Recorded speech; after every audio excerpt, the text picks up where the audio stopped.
The following announcement has been paid for by the New World Order.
It's your boy UAG back with a championship edition brought to you by War Games.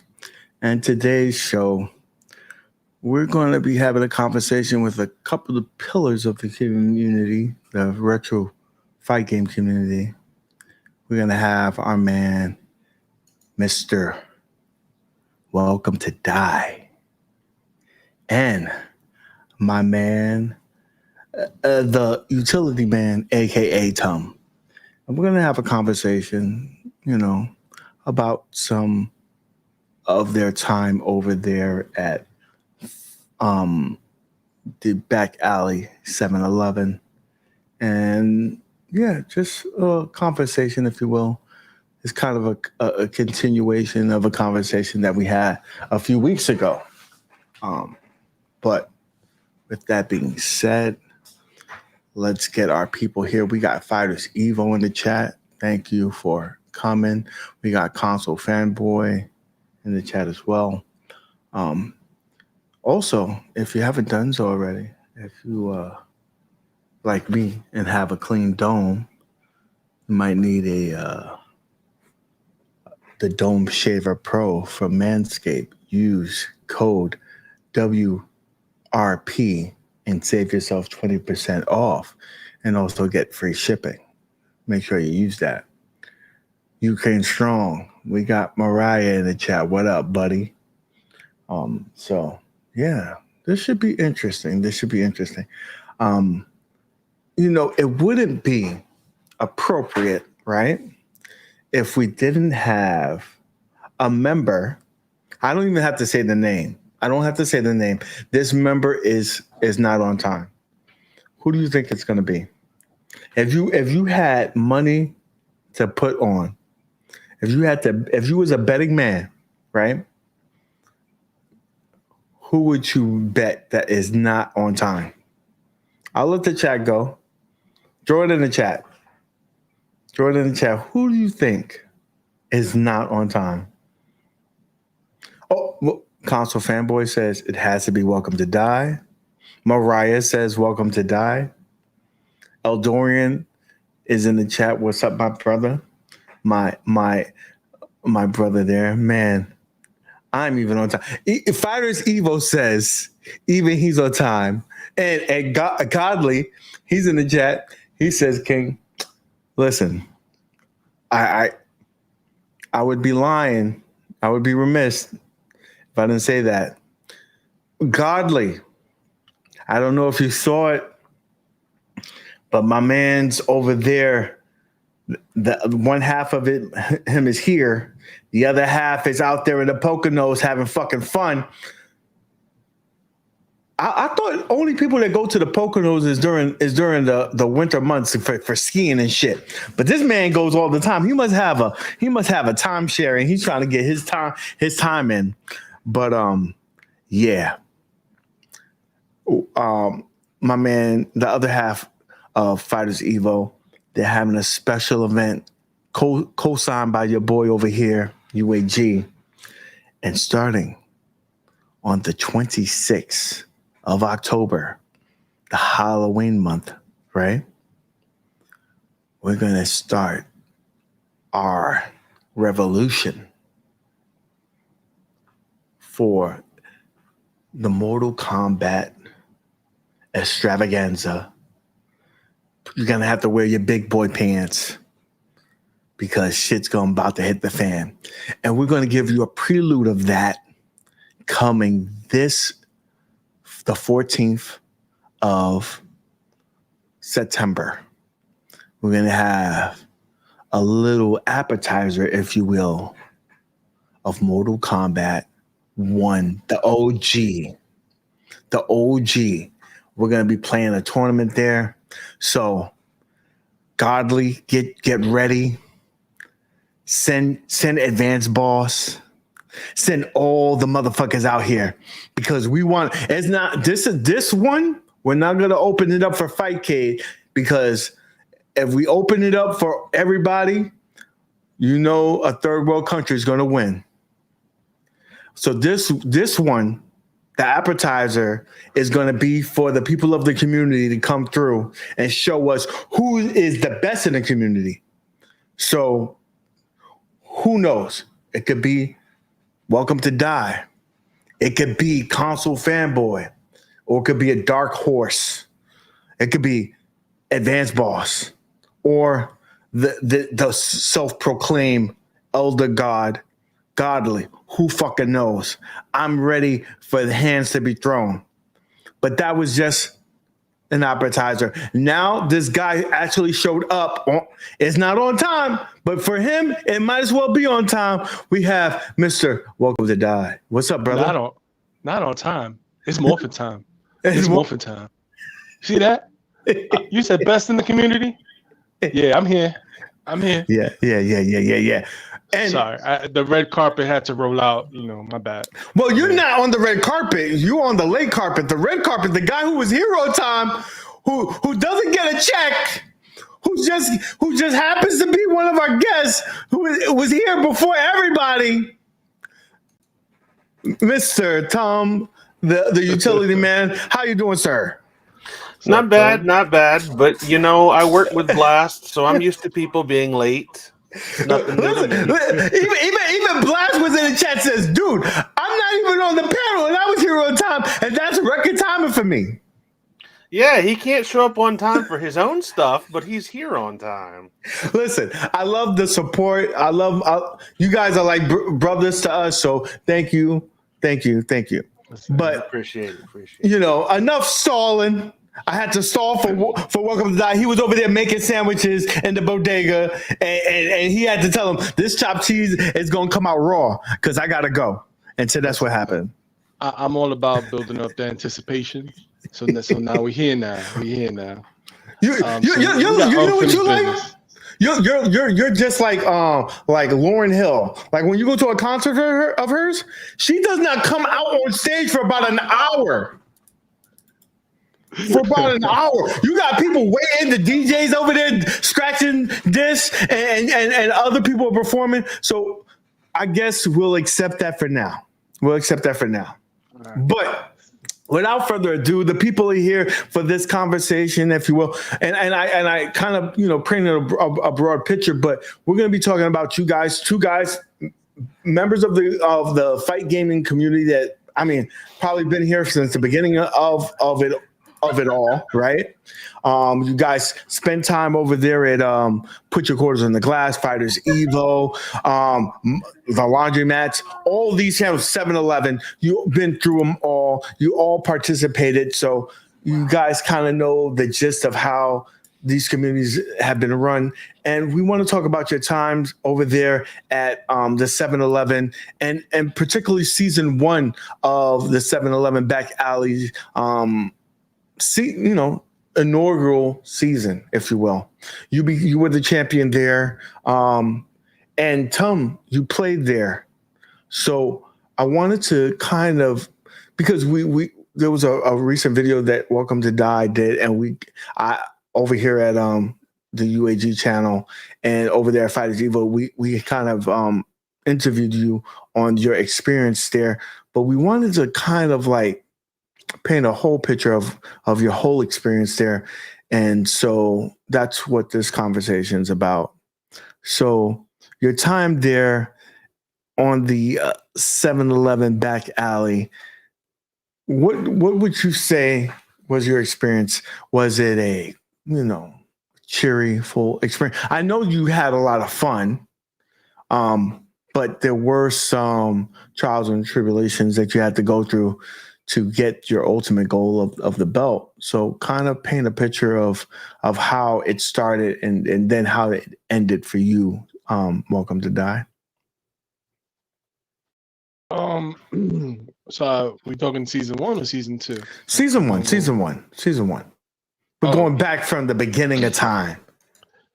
So season 1 was interesting. It was good. Representing Laundromat Wars, so that they kind of based the league off of that. Laundromat Wars versus Back Alley at the time.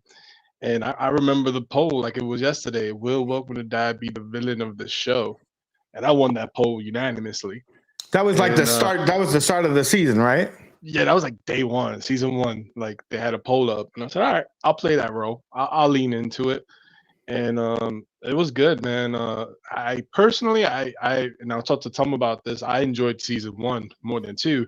I thought the game list was just way better, and it was free to get in. It was just all Fightcade, not this whole pretty much $1,000 investment for season 2. That's a whole other ball game. But it was always I was a bad guy, but many times would cross the line throughout both seasons. And I remember when Tom came in like halfway or a little bit after half. Tom, which one was it?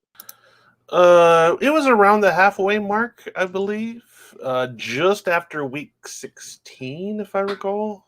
Yeah, that's how I met Tom. Like I didn't know Tom before that. I was like, oh, and I know Tom was killing it. He came in and he's just, I think like the very first tournament, just to show how ridiculous the points are. Like the very first tournament, Tom won, and he got like, how many points was that? Oh my gosh,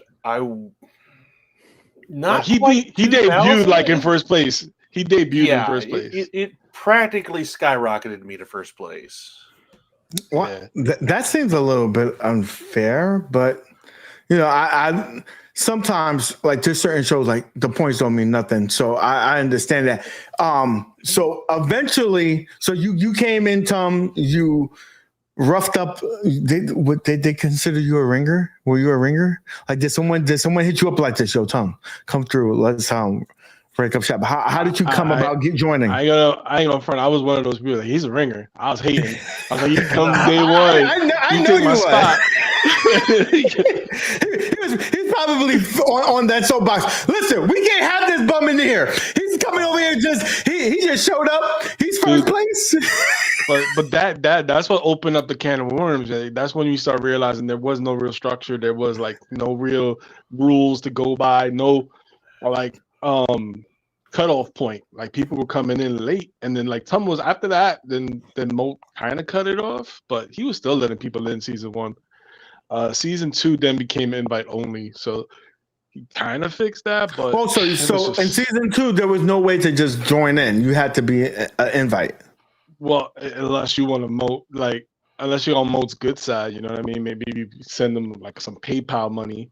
He would get you in because We're not Bloodside got going in to late. discuss that because we don't know that, so I'm not going to discuss that. No, but there were some people that came in a few months with after season 2 started.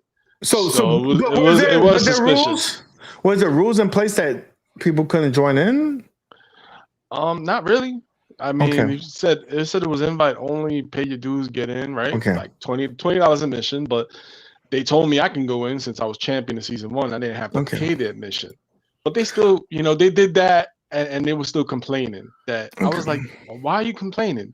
Like you already made the exception and I'm already buying the system, Series X and all these games to play with you guys. I don't want to stray away from our topic of season 1. So Tom comes in, he roughs up shop, he becomes first place and just playing in his first tournament.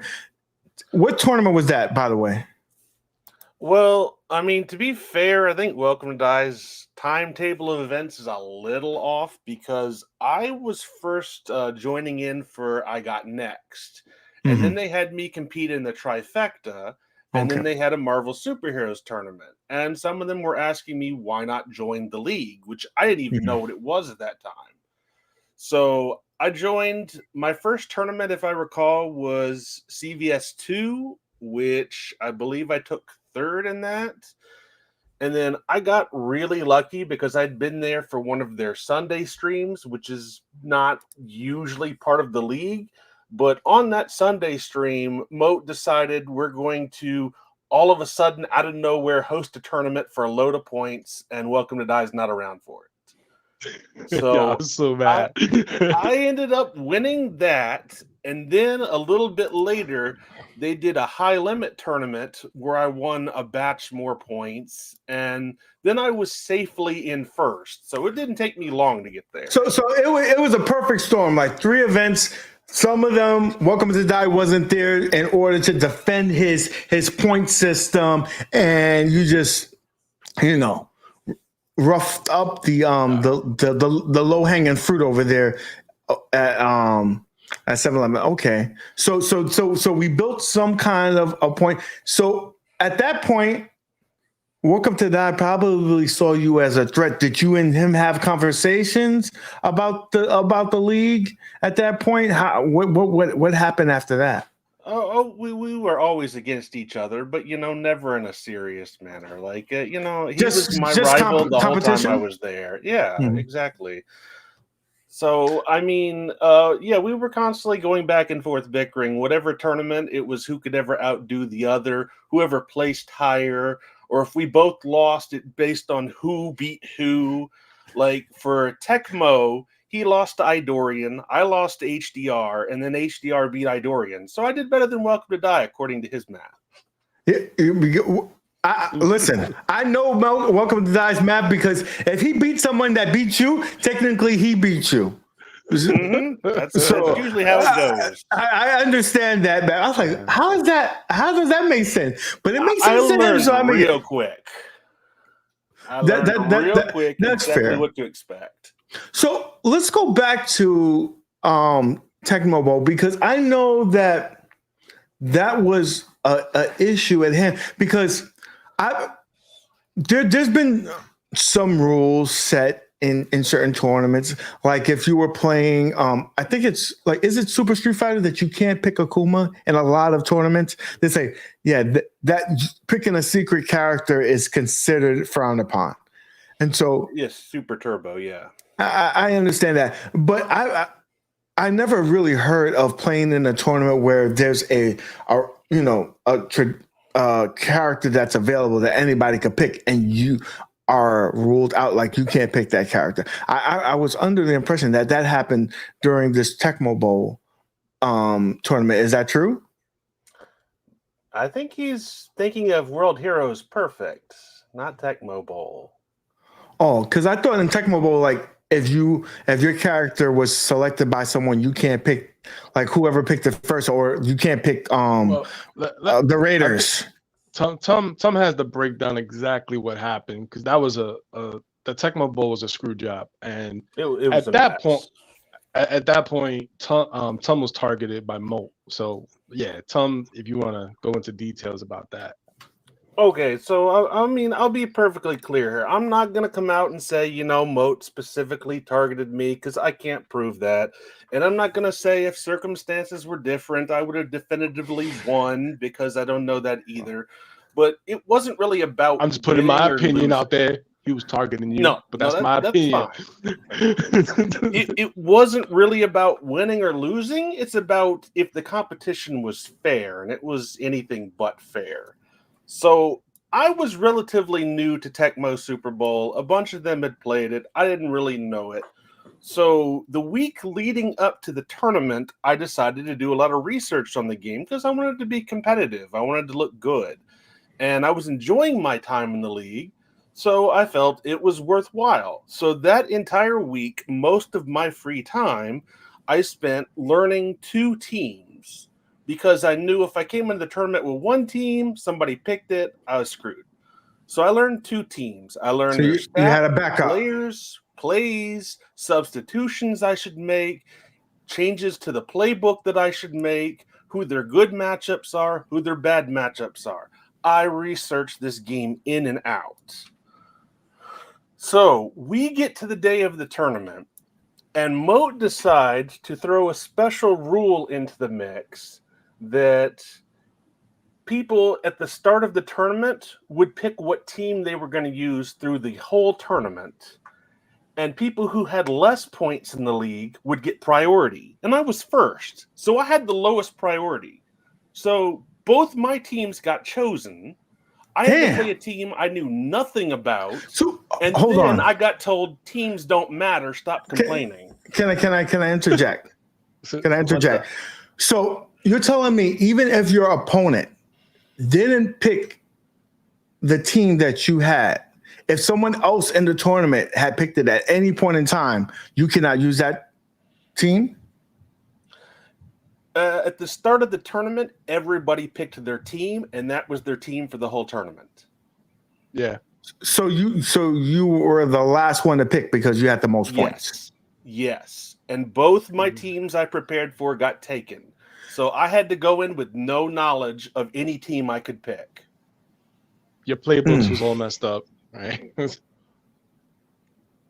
Like there's no way you could make that fair. Now, I'm not saying Moat did it deliberately. He probably just thought it was a fun twist, but it did screw me over. Let's be fair. I mean, I would say, right, for that particular, I'm a sports aficionado, so the teams do matter. That's what, like, I can understand they said, you know what, because, like, for that example, like I said, in Super Street Fighter Turbo, like if they say Akuma is not used, I can understand that. And I can understand them saying in this particular game that the Raiders can't be used, because the Raiders, I'll be honest with you, they're an overpowering team. And you have Bojack. I mean, the fucking Family Guy did a whole episode about it. So yeah, that's one thing. But I mean, to tell you, you can't pick no other team, and this is the team that you're picking. That seems a little much. But hey, I don't run it. That's for you, utility man, and welcome to die. I could see, because I don't think a lot of people realize how serious you guys take it. Right? Yeah. I don't really see how seriously you take it, because you guys do actual, research for the team. Like, well, because I see y'all study this. Yeah. It's a competition, and that's what we have fun doing, competing. Yeah. Well, that's the thing. Like, the teams do matter, because from what I recall, every team, the plays were a little different for every team. So Tom couldn't remember like the playbooks for a brand new team on the spot. And then it does matter the stats. Some teams are good at catching, others are good at running. So that's just a screw job. Like I don't even remember what he plays, but I just remember like basically Mo was like, "Oh, so who do you want?" And I think they kind of pushed him to the side on that tournament. Like, yeah, he got like the scraps, whatever top team was left. Yeah. Just for real quickly though, did what was that rule set in place before the tournament, like, or it was the day of the tournament? No, it was the day of. So I mean, you had no play time to Tecmo, right? prepare. I had no time to prepare. Okay. I wasted my entire week practicing these two teams, learning these two teams, all for nothing. So it's not the loss; it's the waste of time that bothers me. Yeah, I could see that. That's like saying, you go to the tournament, like, oh, by the way, we're not going to play Tekken. We're playing NBA Hang Time. Hey, can we read that Gali super chat that has nothing to it? But can we Which answer one? it? What's the goal here? Yeah. I mean, look, the goal is fairness. That's all. Like I wanted to, we're talking about this today to show the consistency of the screw jobs. It's been going back since season 1, and it's going to continue. And there's been fixes and all that. It's about the community. It's about having fun and being fair. And Moat likes to hang on that, like, oh, it's all about the fun. There's nothing fun about being betrayed. There's nothing fun about victories getting taken away from you because somebody cheated you out of them. There's nothing fun about that. So, this is about standing up. So when next season comes, you guys could actually do something fair out there. I know there's a panel out there, but like I mentioned before, that panel, it consists of the entire roster. So it's like there's a conflict of interest. So I have no hope in season 3 with fairness. But that's just my answer to that. I think the thing with Moat is he comes up with an idea, says that should be fun, and just goes with it and doesn't consider whether that's fair to everyone or not. If it sounds fun to him, he'll just do it. You know what? I will say this. If he's going for entertainment value, then I guess that makes sense, right? But if you're going for fairness, then it's a whole other thing. It has to be a choice. If you're saying that this is a league to see who's the best of the people within the community, then that's not going to go. But if you're going for entertainment, like if this is reality TV, then it makes sense. But you have to pick and choose your battles. Which one is it? He's not paying anybody reality TV money, so it's not worth that. It's not worth that drama / headache. It's for his views, fine, but we don't get a cut out of that. Well, and that's the kind of thing. Like, again, it's not so much about the losses. I took plenty of losses in the league. It's about which ones I lost and the reason behind it. Because I'm never going to complain if somebody beats me fairly. It is what it is. I got no problem there. And Godly, about the link to Moat. Moat is more than welcome to come on a different time. I'll interview him. I have no problem with that. We are a fair playing thing, but I think it would be a little bit much to jump on this particular one. But if he wants to come through and speak his truth, he can. I know we're not gonna be here all night, so like if there's nothing from the Tecmo else, Tom, we could go into how your point got slashed in half. Oh, well, I will mention one thing because I know you wanted me to mention it. So one of the things I kind of find hilarious is that one of the main people who was yelling at me that teams don't matter is Roderick, and he played 3 matches and didn't score a single point in any of them.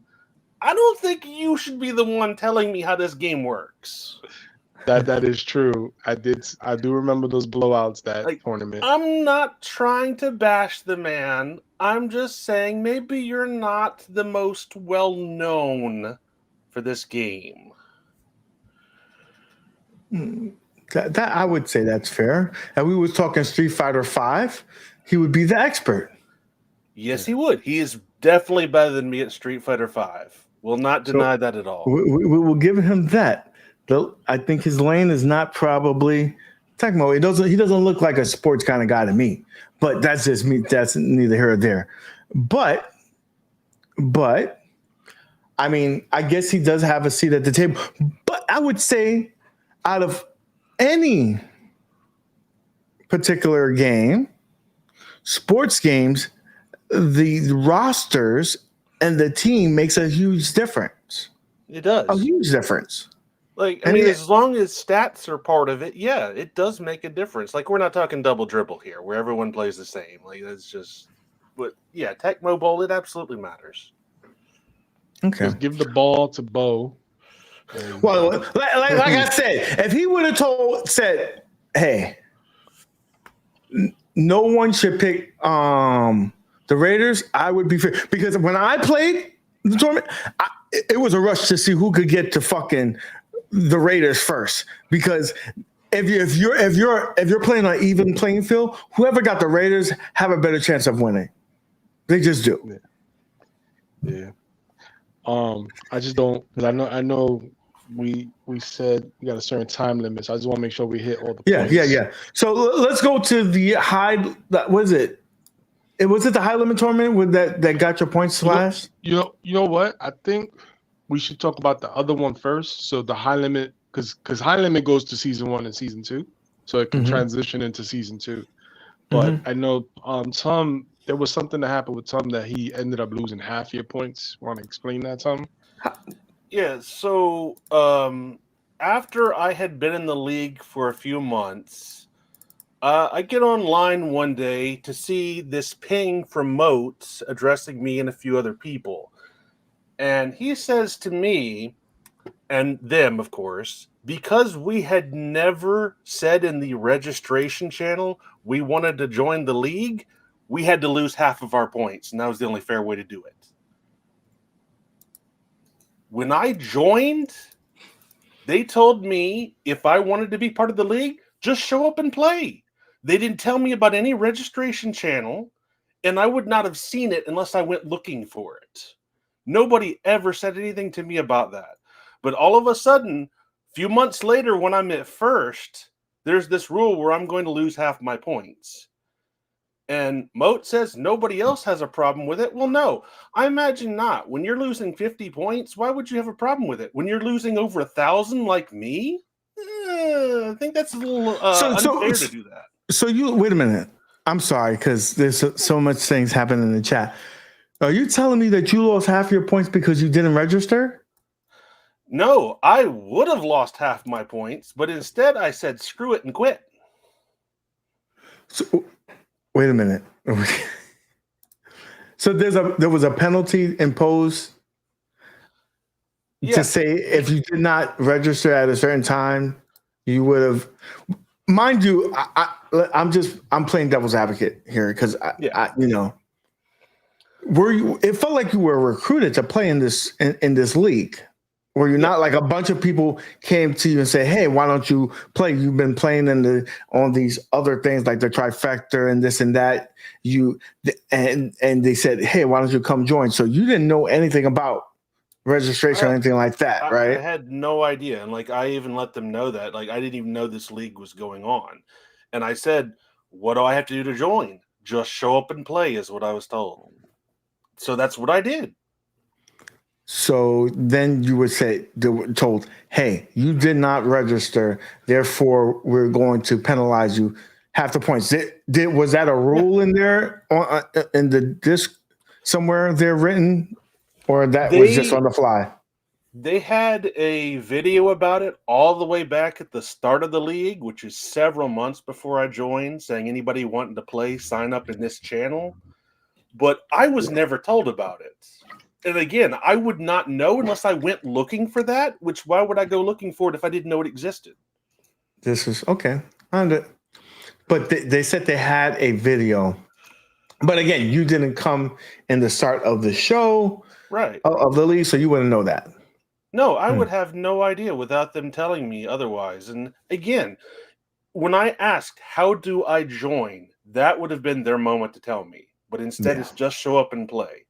So I abided by what I was told the rule was. Quick question: how many events did you play in the league before this was told to you? Let's see. 1, 2, 3, 4, 5, 6. My guess, based on looking at the videos, probably about 8. Buck, really real quick, Buckwheat. Just to let you know, tomorrow night we have an event, and you can come join because we'll be playing. So 8 events. How many weeks would think? I would say roughly there's about 2 events per week, right? Okay, but I did not I wasn't there for every event because sometimes they would play games I didn't own. So it could have been more than just 2, 4, 6. It could be more than 3 weeks.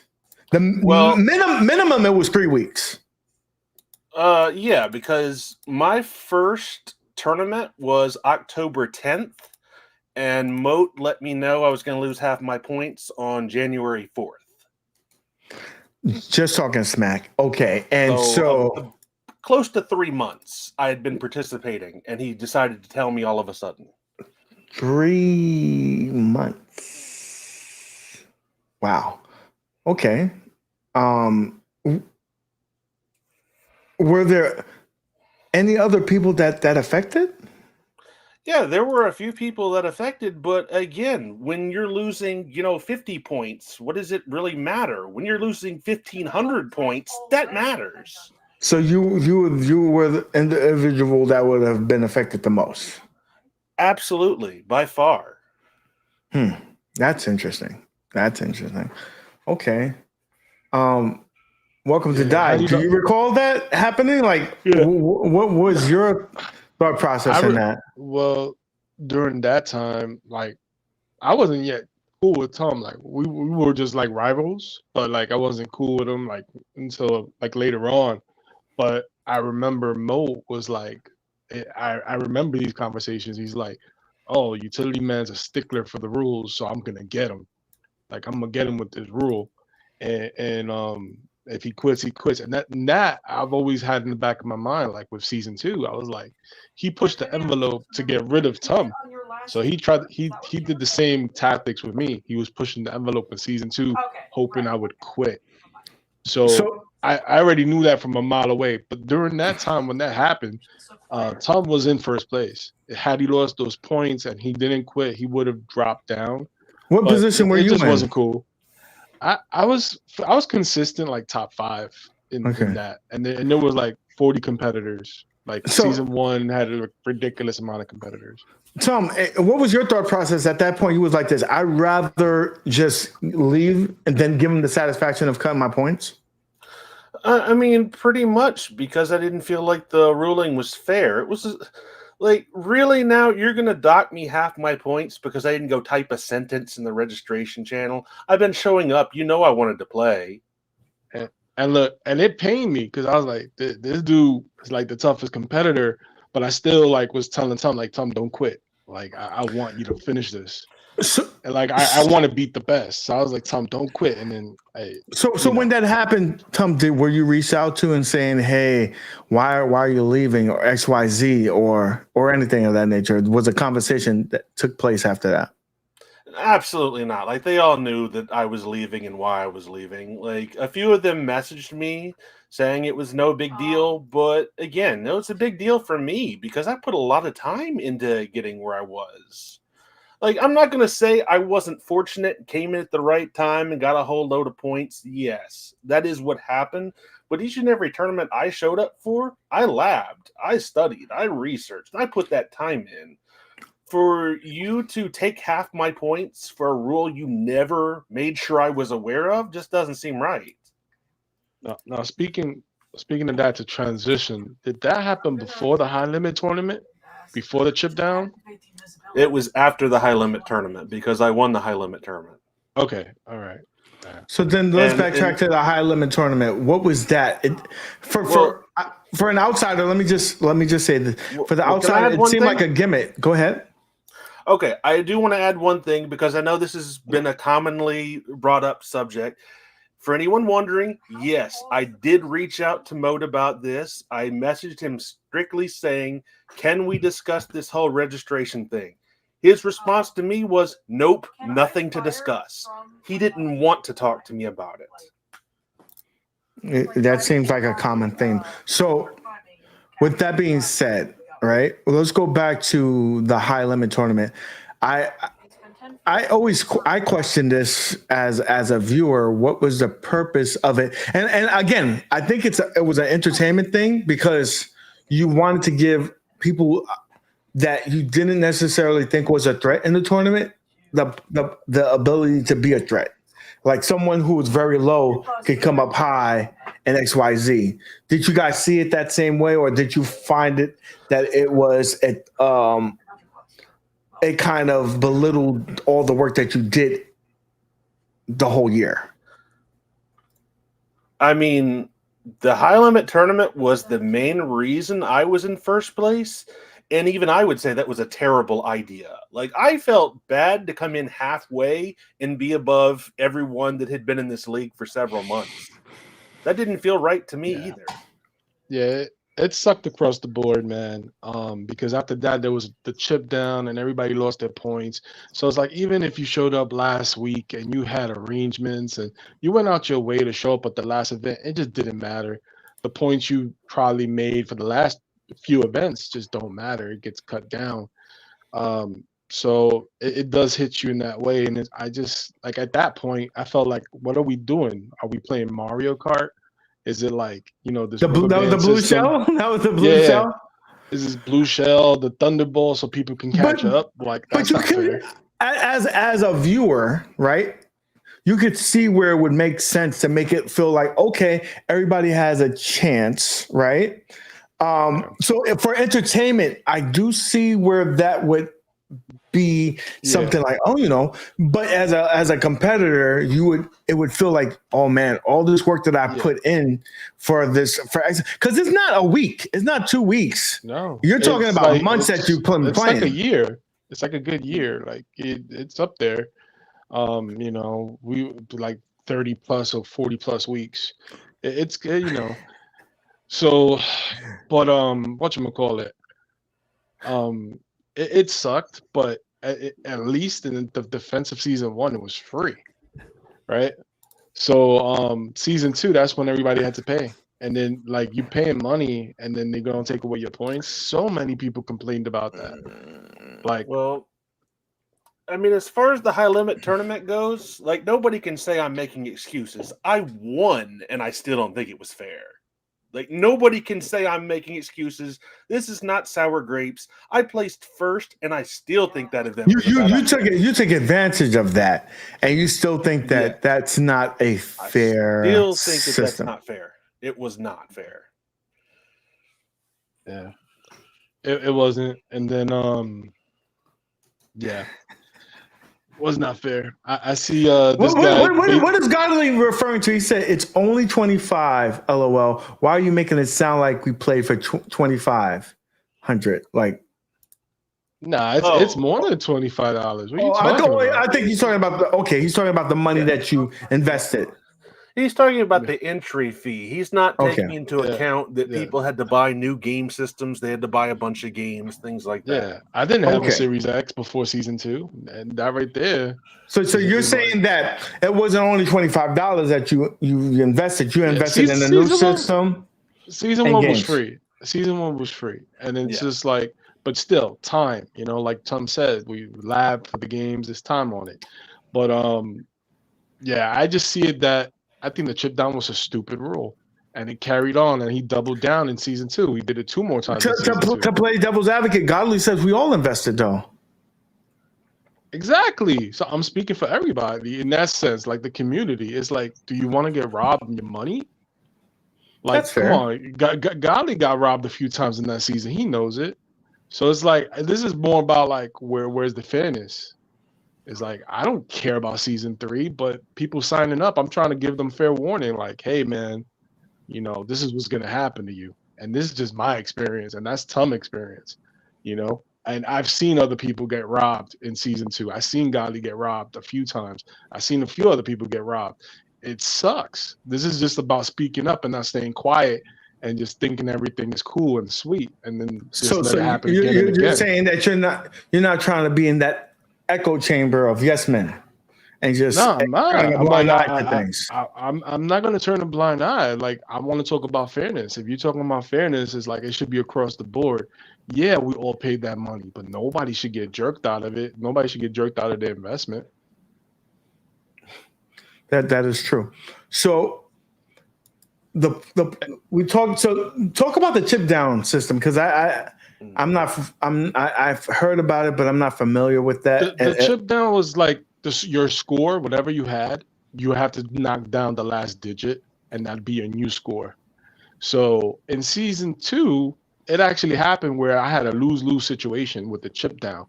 I had like about an 800-point lead, and about like around an 800-point lead from second place.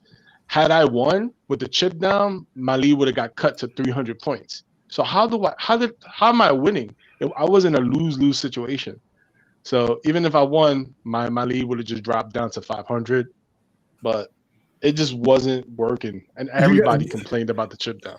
You got a particular question from Roderick saying, "Welcome to Die. Did you pay for the entry fee for season 2?"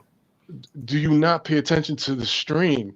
How about that, Roger? Answer that question, because I already said I was the champion going to season 2. I had an exception because I was the champion, but you guys want to bitch and moan and like try to take that back. Yeah, it was a $20 fee. So what? I bought a Series X. I bought like the 10, 15 games that you guys wanted to play. It was like $1,000 investment, and you're crying over $20. I'm telling you, it's like $1,000. But of course, he wants to stir the pot. That's all. Well, you could say that the time investment you put into season 1 was your entry. That's the biggest thing, though. That's the biggest thing. I will attest to that, because the most expensive commodity in the world is time. You can't get that back. You can't pay for that. You can't do nothing about that. And for you two individuals, right? You guys do spend a lot of time investing in, playing these games, practicing. Yeah. And I would never admit that. I gotta talk to Roger. He's talking about games. Like, I told you, I didn't have a Series X before season 2, so you could do the math plus all the games. But one thing I loved about season 1 is 9-0 in your ass, and that's something I'm always gonna remember. That was like the best part of this whole crappy league that you got going. We're not talking about that. We're talking about the investment. So he said that you invested in GameFly, but didn't you buy a lot of these games? I don't know. Yeah, I bought a lot of the games. Yeah, I might have GameFly like 1 or 2, and then I bought them for the league. But still, I spent like a grand. Everybody did. Like, they invested in season 2. It was ridiculous. Now season 3, it's like they got a crappy ass list of games going, and you gotta need a high-end PC, so you're gonna spend a lot more. Okay. So in terms of season 1, was there anything else that you felt that might have been a little bit unfair, or a way to kind of like gear you to one way or the other? Because for me personally, it felt like it was said to be fair, but there was some kind of things that kind of like favored others. So do you feel like that was an issue in season 1, if you will? Like I said, season 1 just felt like it was random chaos at times, just for the sake of being chaos. It didn't feel like it was meant to be a serious competition, which is what I thought when I joined. I thought, okay, well, the better player's going to win all the time, but not necessarily. And I don't have a problem with the season being Mario Kart, as long as I know that's what I'm supposed to expect. That's fair, because at the beginning of the race, if you know that, hey, there's going to be some things that's going to happen, that, rubber band system, like, you know that's going to happen. You expect that. But if you call the race to be fair in the beginning, then you're expecting that to be throughout the course of the race. Absolutely. Welcome to Die. Were there any other events that you felt that kind of like swayed one way or the other in season one, the cause, other than just not being? I think for the most part, from what I'm hearing, a common theme in season one was, hey, it wasn't really organized. Rules changed on the fly. Things changed on the fly, and maybe that was just them working out the kinks of a system. Like, how do you see it? No, I mean, yeah, given the benefit of the doubt, it's the first time it being done. So, there's that. And then they made promises that season 2 would be better, et cetera, et cetera. There's overall, I enjoyed season 1 more than 2. But it did have those things like the chip down and it was just, yeah, it just, it is what it is. We got through it, and then we were promised that season 2 would be better, and it wasn't. It's actually been downhill. We got a $5 super chat over there from Fighters Evo, and I got to read this in my professional voice. Says, I just want to ask if I can get an autograph after the show. Utility Man is my hero. Can we make that happen? I mean, I'm thankful for the high praise, and I'm sure that UAG will be comfortable giving you an autograph because you didn't ask for mine. No, I mean, technically, I think it was you. He didn't ask for mine. He just said I'm his hero. He didn't ask for an autograph. He didn't ask for which one he could get. If it was mine, is not worth the paper that is printed on. If I signed that, you might get an overdraft fee or something like that. Don't deposit that. Yeah. So we talked about the chip down, and the fact that he doubled down in season 2, that was crazy because he didn't do the chip down just once. He did it twice, and I remember like everybody being heated about that. What are you talking about? One of their masks is down. Roderick has been on a roll. This man is not funny. He is not funny at all. But he had some jokes today. He said the sponsor needs this stream needs a sponsor. May I suggest Charmin Tissue, the official tissue for crying 30-year-olds. Listen. I mean, last time he was crying that I should have handled it behind the scenes. I dropped the video earlier this morning addressing all that, answering you guys that, I did my best to work this out behind the scenes, and he ignored me. So honestly, all these videos are coming out because of Mo. He left me no choice. There is more than just me and Utility Man, and you guys know that. There's a lot of people that didn't return in season 1, and a lot of people that are left season 2 because of a lot of the bullshit. So it's like there's more than just us two. And on top of that, it's just we're just speaking up. It's just not. It's time to move on. It's time to get something better. I'm boycotting the fucking back alley. Don't do it. Don't do it. You're back. And what do you? Why? What's your reasoning behind it? Why are you saying that you shouldn't join the back alley? It's a nice establishment. I heard they have a good amount of sugar-free Red Bull. I usually get them for free, but why would you suggest not going there? I love me some sugar-free Red Bull. I mean, if you like rules being changed on the fly, you know, and they just doing screw jobs left and right. It's like you don't know who's gonna win. Mo's gonna pick a name out the hat, and he's gonna be that person's best friend, like Cham, and he's gonna show a lot of favoritism out the whole season and nepotism. He don't give a fuck. So that's what's gonna happen. And if you want to deal with that kind of chaos, then go ahead, but you're gonna waste your time. Eldorian, we have a question for you. You said you have a job for Utility Man. Can we know what it is? We need equal opportunity hiring. I may be more eligible for that job if it's not about fighting. If it's about a fighting game, you got the right man. But if it could be about a sports game, and I could get in there. Well, I could get in Speaking about fighting, I know that we wanted to talk about Fight Night one more time. You So, mind man, if I address Roderick real quick? Yeah, Go ahead. yeah. Go Go for ahead, brother. Okay, man. Look, I know you and I didn't always get along the best in the league, but I'm trying to separate my opinion from fact here. I'm trying to just say what happened without any hostility coming about from any of that. When I got screwed out of the league, I didn't come attack Moat. I didn't make a riot out of it. Nothing. So I'm just here telling people this is what happened. I'm not trying to cry about it.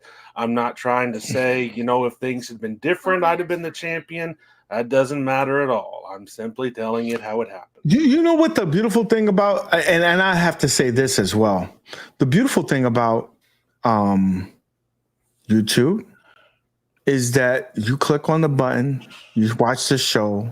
If you want to watch it, you keep watching it. If you don't want to watch it, you exit out and you just exit out and you watch something else.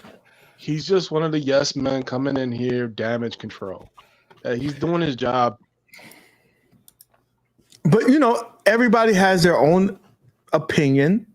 Everybody can speak their I'm sure that this is not 100% one way, 1%, 100% the other way. I'm sure that there's a little bit of truth on each way. And I also think this is one of for me, as a guy who's running this, right? What I wanted to do was probably shed some light on a situation for that channel and be like this. Hey, maybe I did things, maybe they weren't the right way. Not the right way, but maybe I didn't understand that these could have been issues, and I'll address them for the next season. And that's my ultimate goal. Yeah, I just want to know: is Headbutt still going to be illegal in season 3? Mo, listen, bro. Like I said, you want? Hey, I have no problem with saying this. This is not an attack on you, bro. If you feel like it is, maybe you feel it's kind of personal. Maybe that's on you. I have no beef, no animosity. You want to? Hey, I'm just a host here, right? So I ask, welcome to Die and Utility Man. Do you want this man to be on there? Base guy. You know what you could do? You can suck a dick. Okay. That's coming. And have a Coke and a smile. With that being said, I done made that video for people like Beast Guy earlier this morning to prove that I try to work things behind the scene, but they want to ignore the facts. So I ask you guys, are you comfortable with having Mo come on the stream? If he wants to, I don't care. Okay, then. I always try to talk to Moat when I had a problem with what was going on. I got no problem doing it now. Okay, he said he's here. So let's get him a link. Shall we?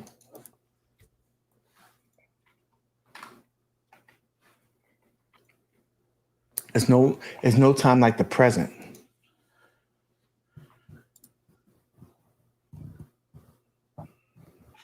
There's no time like the present. No, I also hate. Listen, what you gonna call it? What was it? Dorian. I hate Roderick too, because he be talking shit about me. I don't like that. Talk shit in my face. Send him the link. So let's. You know what this is? I don't know if you're aware, guys, but my favorite show is, nigga, I ain't drunk. You talking about fucking C Marvel, bitch ass. I ain't drunk. That's C Marvel's ass. Get your character straight. Now, with that being said, my favorite show is actually the Seinfeld. So we're the Festivus for the rest of us, air out our grievances. That's what we're doing today. Nigga, I wear shades because that's my character, motherfucker. Hop off my shit. This nigga, he must be a juggler because he been juggling my balls this whole show in the chat. Now, We sent him the link. I'm sure he's coming. He's probably preparing himself. Let the gentleman get right, if you will. But So the last topic that we had on the map to talk about was the headbutt, which is like, is it legal in season 3? That could be a question for him, and I think that's what we wanted to talk about. Utility Man had some stuff to say about that. I don't know, or we until this guy gets here. yo, as for Ashley, yeah, she's sucking my dick, and your wife is about to suck my dick too if you keep on hopping on my shit. God damn. With that being said, I love everybody. Enjoy the show. I'm sorry, guys, that you have to deal with this, but you know, when you're the lightning rod of the community, that's what happens. So, do you think it's fair? Like, if you was running a fight night tournament, that a headbutt would just get you automatically disqualified from a double bracket tournament? Okay, especially when the guy wasn't even supposed to be playing. He said it in the beginning of the stream. He wasn't even going to play. Like, he's not supposed to be. I'm gonna be real honest, and I'll tell Moats here. So let me say this first, and then he can answer to that. Again, I'm not the biggest gamer in terms of fighting games. I love fighting games. I'm not the greatest, but there's one thing that I do know. It's sports games. I guess. And I've played in a bunch of sports tournaments. I just love sports games. I've never been in a tournament where a headbutt has penalized the opponent. If the game itself penalizes you or DQs you, then that's one thing. But I've never heard because of the tournament that has happened. That's me being 100% on that. With that being said, we have Moat on the thing. Let's bring him on. Why is this camera not working? What the fuck is going on with this camera? Bro, you're on the air. So if you want me to put you on the back until you get that shit straight? Can we add a camera? Question mark. Bro, can you hear me? And I don't have audio either. What the fuck is going on? I'm going to hold him backstage until he gets his thing situated. I don't want to make him look like he's unprofessional. This is not an application that he uses frequently, so I'm sure he's trying to work out the kinks. He can hear me in the backstage, hopefully. So yeah, for me, that has never been an issue. I've never played in a tournament where a headbutt eliminated you, unless it was from the actual the game itself. Yeah, the referee, I mean, in real boxing, you'll get a few warnings. You'll get points deducted before they just stop the match and be like, nah, you're done. Well, real quick question, because I don't know if I saw the thing in its entirety, right? Was there more than one headbutt? I believe it was just one. I believe, yeah. It was just one headbutt, and that was it. And then we was playing. I was winning the round. He hit me with a flash knockdown punch. I recovered, grabbed him, and then I came back, knocked him out. The scorecard said I was winning, but all of a sudden, once I knocked him down, he was playing all the way up to that point. Once I knocked him down, he's like, I'm not playing. He found an excuse to quit. Okay. And it was only 3 of you guys playing, right? Only 3. And somehow the whole league got points for that. Like, people that weren't even playing from 1st to 4th place got points. Haffy didn't win one match, and he got 450 points. Real quickly, let me see if this if he just joined back. I'm gonna give him a couple of minutes here because I know he was working through some stuff and he left. He was probably trying to see if he could get back in. Tom, I know you're not a big sports guy, but you've been in the community for a while. True. That's not necessarily true. I'm not too big on watching sports, but I play a lot of sports games. Okay, so have you been in a situation where that, like, a rule like that was implemented? I'm just saying, from my own experience, I haven't. So have you? Where a headbutt would get you completely disqualified from the bracket? No, I can't say that I have, but from the way things went down, they're saying it's more than the headbutt. It's also because he wouldn't stop talking about it. But if I'm being fair, like you tell me I did something cheap, I want to talk about it. Like I don't want to just let that go because you're kind of tarnishing my name by doing that. Okay, that's fair. Let's see if Moat has gotten his things squared away. Mo, can you hear me, bro? I can hear you. Is this thing on, right? It's working. You can hear me. I don't know what's going on. Okay. I can hear you, but we don't have no video, but that's fine. Yeah, I don't know what's going on with the camera. I'm trying to. It says it's got things selected, and it's not. Anyway, sorry. I didn't want to derail or whatever else y'all got going on, man. You know? No, man, it's all good. But I'm gonna ask: were you watching the whole time? Do you know what the conversation was about? So, right now we're discussing the whole headbutt situation in season 2 and the elimination of Welcome to Die due to that. And I interjected. I said, I can't speak to just to fighting games. I'm not an aficionado of that. I play them, I enjoy them, but have I played in a bunch of tournaments? No. But for sports games, I can say I've been a part of them. I love them. I played in them. And I've never been in a tournament that has happened. What led you to that decision if it was one headbutt and the referee in the game didn't interject? Okay, so the rule is in locals, and we play locals. Anybody in the chat who's played Fight Night Champion, y'all can probably chime in at local tournaments. At local tournaments, you are not allowed to headbutt. Headbutting, you get one warning, you know what I'm saying? And then if you do it again, you're out. You know what I'm saying? That's under normal circumstances. But usually the rule is, you know what I'm saying, like you don't headbutt at all. You know, the headbutt happened, you know, whatever. I let it go. I genuinely let it go. If you go back and watch it, let it go. You know what I'm saying? The egging and the egging and the egging. I even did, funny thing is, I didn't even say anything about the stamina glitch. I let it rock. I didn't say a word. There's no stamina glitch. Yes, there is a stamina glitch. Prove it. Show us a link. Me and Tom were looking for that. There is no stamina glitch. You're talking about somebody that I played in December.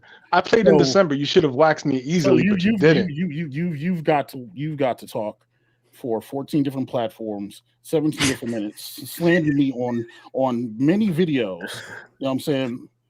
But yeah, anybody who's played Fight Night in locals or any kind of tournament setting know that that's the rules. It's the same thing with low blows because low blows do an immense amount of damage. And if you take a low blow, you know what I'm saying, you pretty much can't recover from that. And so if you go back and you watch it, I let it go for a while, but then, Welcome to Die. Did Welcome to Die. Mo, I'm going to play devil's Last I checked, we're not playing. Hold on a second. We playing online. Welcome to Die. Fall back. Let me. I have a question because I was watching it. So, first of all, like I said, I played in those. I haven't that rule. I never heard. But let's say I'm in New York. Maybe that's a different rule. I don't know. But I will say this: you said that if it was a repeat offender, and from what I see, it was a one-time thing. So, and correct. Moat, it felt like Haffy kind of pushed you into that. It didn't feel like you came to that decision on your own. No, Haffy, you awarded me the win, and you took it back. I'm not asking. I'm not. Welcome to that. Fall back. Let him answer that question. I'm answering your question. Yeah. So that in combination with the stamina. Again, if you go back, go watch the fights. You know what I'm saying, and you will see that Welcome to Die was just wildly swinging his stamina, not going down. And he admitted himself. If you go read the live chat replay, he literally said like, "Yo, I was hitting XYZ combination and trying to do ABC." You know what I'm saying? Fine, whatever. I let it go. I still let it go, whatever. Because at the end of the day, like, yo, listen, we ain't MLG. You know what I'm saying? Like, cats are playing for fun. The crazy thing about it is he still would have won that tournament free. He won the first one. You know what I'm saying? He would have won the tournament free. I mean, so, he just let's be honest. There was 3 people on there. I don't know why you played. Probably because there was not enough people to play. But he destroyed Haffy. Yeah, so we were originally weren't going to run it because it was like literally only like 6 people and whatever else, and I was just like, you know what, screw it. People are here. They took time out of their schedules. Let's just run it. You know what I mean? A lot of that happens, and a lot of that kind of happened in season 2, where it was like, well, we need enough people to field it. Otherwise, you know, what's kind of the point? So a lot of that happened in season 2. You know what I mean? So yeah, again, Welcome to Die would have won that free. Again, that's why I was like, yo, like I didn't say anything. I let it go. You know what I'm saying? And then it kept going, and I'm just like, bro. What kept going? But Mo, You know what I'm saying? I'm gonna again. I'm allowing you the opportunity to kind of address it. If you was an outsider looking at it, right? Mm-hmm. Would you agree that it would look like? If I were outside looking in, it would look like that it was rigged against his favor. No, not rigged. What I'm saying is, Like it looked like he would get screwed over in that situation. No, that Happy pushed you in because it felt like he was like this. Oh, whatever. And then Happy was like, man, if it was me, I'd fucking eliminate him. And you was like this. You know what? Yeah. Blah blah blah blah. That's how it looked. That's why I'm asking you to I get that. Thought process in that. So literally at that point in time, it was the headbutt combined with the stamina glitch, and then again you'd have to go back and read the chat replay because you know what I'm saying, like he was on one, fine, you know, wherever else, right? You know what I'm saying? And yeah, there's tons of videos about the stamina glitch, man. But I digress. You know what I'm saying? Like none of that's, you know what I'm saying? He would have still won. Legitimately, he still would have won. You know what I'm saying? But it's one of those things like when this happened at this point in time of the season, it became everybody's about, well, it's the rules. It's the rules. Everybody has to follow the rules. You know what I'm saying? And whatever else, right? So then it becomes, well, let's enforce the rules then. Obviously there was a written rule there that if you headbutt somebody that you would be automatically eliminated, right? You got to tell me that that's what the case, because if you didn't say that at the beginning of the match, that would kind of find weird. Oh, I literally just said there wasn't, and you know what? That's on me. I can accept the blame for that. That's on me. Absolutely right. That was wrong on me because I didn't put that. Usually the rules are listed in every week's tournament or it's listed somewhere in the Discord. I didn't think we were going to run into that problem, so I didn't address it. Again, that's on me. I can accept fault for that. You know what I mean? Absolutely. I can take fault on that. You know what I'm saying? But like I said, he would have won that tournament free. No problem. You know what I'm saying? It's just like I think I moved Nick. Nick Phoenix in the first round bracket so that he could fight Rotino because again, nobody was showing up. You know what I'm saying? Mm-hmm. And that's a normal practice. We move people around, et cetera, et cetera. To kind of give people a little bit more time to show up. Right. That's normal practice. You know what I mean? And then that was the first thing Welcome had an issue with. Oh, you moving this person to go give this person free? No, we're filling in gaps. And then coming to find out, Nick had to take a forfeit anyway because EA was being EA and wouldn't let him online. You know what I mean? Like I said, that was his tournament to win free. I saw the first tournament. I was there for the first tournament. You know what I mean?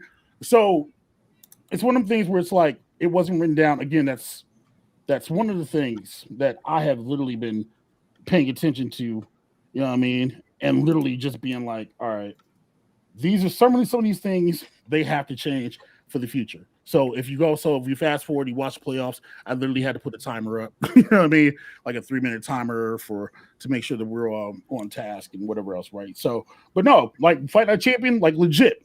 No, it was literally him. Like real talk, it was him. He was supposed to win that. No one's denying that at all. No one takes that away from him at all. You know what I'm talking about? But it's literally just like, you know what I'm saying? You fill in a spot. You fill in spaces. So that's what that was. And then the headbutt and then the stamina glitch. And cats were not happy. But, you know, again, I was letting it rock. And then I'm only listening to so much trash talk. I'm only taking so much, bro. As a TO, and now I'm speaking as a TO. This isn't even personal. As a tournament organizer, bro, you're only going to listen to somebody like demean and disrespect for so long, bro, before you just make a decision like, all right, you know what? This is toxic. Bro, I got a DQ. So the question that I have for you, you've pretty much heard Welcome to Die's questions on certain things like Yu-Gi-Oh, like the chip down, like the people entering the season later, do you find that those are legitimate beefs? I didn't hear the questions. So okay, so for example, in season 1, when Tom wasn't there for I can't give a he wasn't there at the start. Tom wasn't there. So I think he came around week 9. I want to say it was week 9. I want to say it was week 9. And how long was the season? Season 1 was, I want to say it wasn't 24. I think it was, it had to be like 24 or 24 or, hold on, let me just pull it up. I can just look real fast. Where's that private channel? I think it was 30 plus week. I think it was like 32, maybe. I want to say it was like 32. Yeah. It was 32 because we had the cutoff at week 16. It was 32. So we're saying that 1/3 of the season, roughly, right? That he came in and with one tournament, he was in first place. Yeah. You don't think that as a competitor that's been there from day one, that seems a little unfair? No, I'm not going to disagree. Yeah, but you got to think that's season 1. That's season 1 where we're literally trying to get the bones and figure out this whole thing. You know what I mean? Season 1 was a cluster. I mean, if like, you know what I'm saying?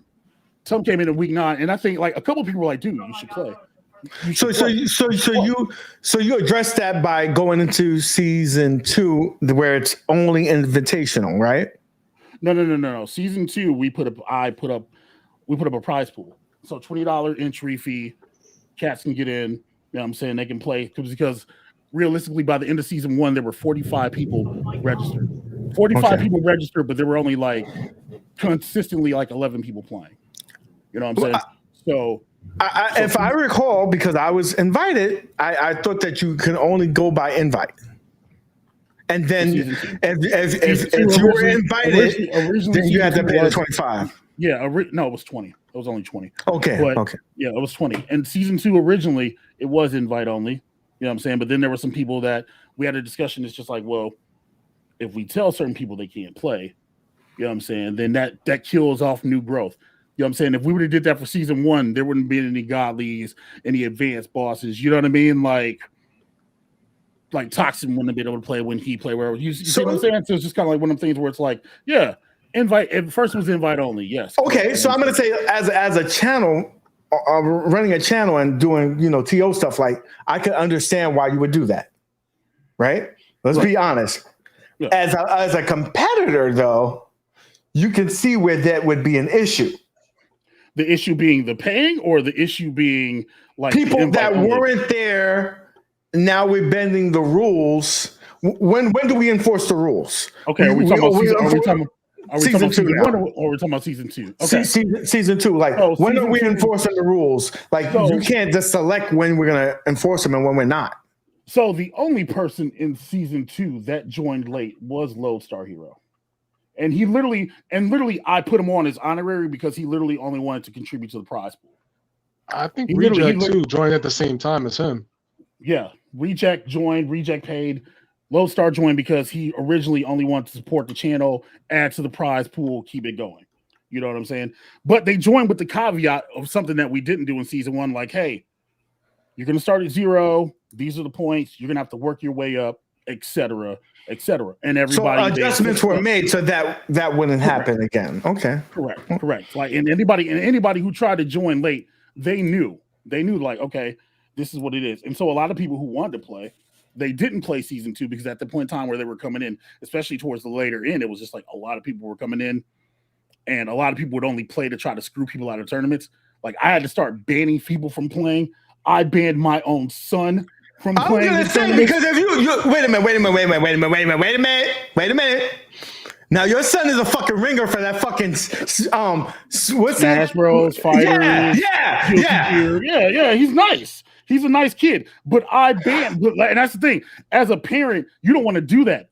I banned my son from participating in side tournaments. Wait a minute, because I've seen him in there a lot of times. No, you seen him. He was in there for like a good 3 weeks straight, 3-4 weeks straight. Then I got a message. You know what I'm saying? I was like, all right, you know what I'm saying? I won't let him play. He won't play. You know what I mean? So I banned my own kid. You know how mad he was about that? like legit. But he's playing season 3, so it's all good. He can start from the jump. Because let's be real, like you have the situations like Mortal Kombat X, and you had somebody like I'm gonna rob you, bro, who legit would only come in and play freaking Mortal Kombat X and would like crush everybody. So when it comes to like something like Dragon Ball Fighters, you know what I'm saying, Saki, he would crush everybody. Or freaking Smash Bros. If there was a Smash Bros tournament, he'd crush everybody. Same thing with Mario Kart 8. He'd come in there and crush everybody. So yeah, like I made, you know what I'm saying? I banned my own kid, you know what I'm saying? And so, so are we gonna ask who? Are we gonna ask who asked me to ban my kid? Or are we gonna do that or not? I'm just trying. I'm assuming you're gonna be both of them. If I was in the tournament, I'm gonna tell you that shit right now. Ban that motherfucker. You know what I'm saying? So we put it to a vote, and everybody was like, "Yo, let him play." Everybody was like, "Yo, let him play." Welcome to Die didn't want him to play, and that's fine. Hold on, but that's fine. I respect it because I'm like, all right, you know what? I understand the perspective because it's like if he's doing all this and he ain't here, it's kind of like you're knocking people down second, third place. So that implemented a scoring change. So the scoring change was then the points would trickle down. Trickle down economics came into play. So in case you didn't win the tournament, you know what I'm saying? Then the points would trickle down. So they can come in there and wreck face, but then you're still getting the points you would have got allotted. The only problem with that is when we started double elimination tournaments, people weren't placing the way they should have because again, ringers were still coming in, which I didn't call in any ringers. That wasn't me. I didn't put the bat signal up and call the ringers in. I don't know. Listen. Oh, like no. I'm saying, no. Welcome to Die. Go ahead. Mo, I'm going to tell you this, though. No. Because you're a guest. Relax for a second. Listen to me. Listen for a second, bro. I know you like talking, but I want to listen for a minute. I'm listening, all right, bro? just fine. I'm listening just fine. You're not because I'm trying to talk to you over here. Listen for a minute. I'm listening. I'm listening. If you was an outsider looking at the show, right? Mm-hmm. You are leaning into him being the villain, cheering on people against him. It looks, I'm not saying that that's what happened, but it looks like you're saying, yo, I need my henchmen to take this man out. That's what it looks like. You can go ahead and interject. Okay. Are we talking about season 1 or season 2? Because there's both of them. That's started from day one. All right. So we're sitting here. Welcome to Die in season 1. Who called in the ringers first? Who was that? Who did that? Season 1? Yeah, season 1. Who called the ringers in? Marvel's Capcom Fightcade tournament. Who called the ringers in? Yeah. No, I let them in. Okay, yeah. so you called the ringers in, and then the ringers they continued to play because it's free, it's fun in the world. Yeah, right? no, I'll admit that. Yeah, so season 2, the Mortal Kombat ringers. Who called them in? I did. Yeah, I'll admit it. So there's nothing wrong with it. I'm playing the rules you set. I want to get around your rules. No, and that's completely fine. I have no issue with that. So is the problem that ringers are coming in, or is it the problems that specific ringers are coming in? No, there's no problems. Like my whole thing was, if we make a league, it's like these are your rivals, these are your peers.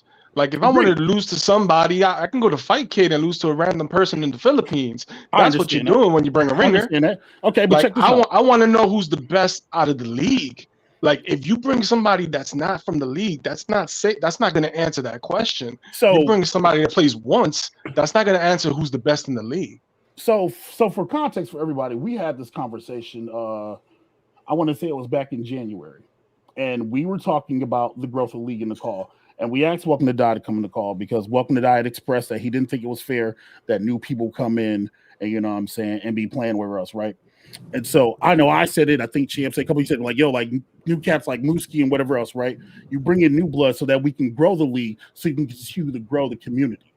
You know what I'm saying? So that because if you fight the same people over and over again, like if you play Welcome to Die over and over in like Madden 25, right? You know what I'm saying? And you're beating the brakes off of them or vice versa.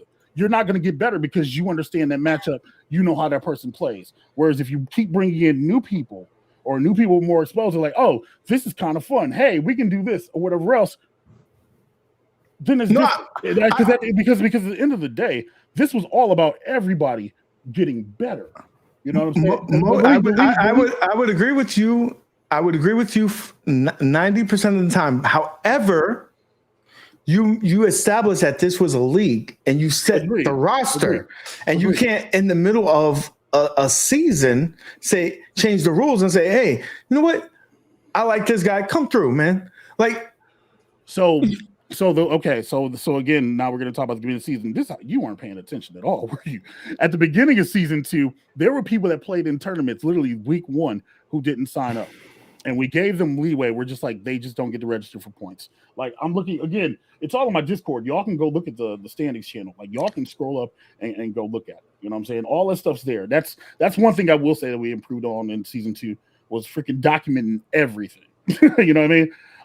But as a competitor, so as a competitor, I'm going to give you that. You know what I'm saying? If you think that I'm only going to fight a field of 7 or a field of 8 and you get the player, whatever else, right? And then all of a sudden the competition changed, I can absolutely agree with that. I can understand that. I don't take anything away from that at all. You know what I mean? But by this point in time, the precedent's already set. It's kind of like y'all brought up season 1, right? So it's kind of like the chip thing is why we didn't do anything bonus like that with the chip, right?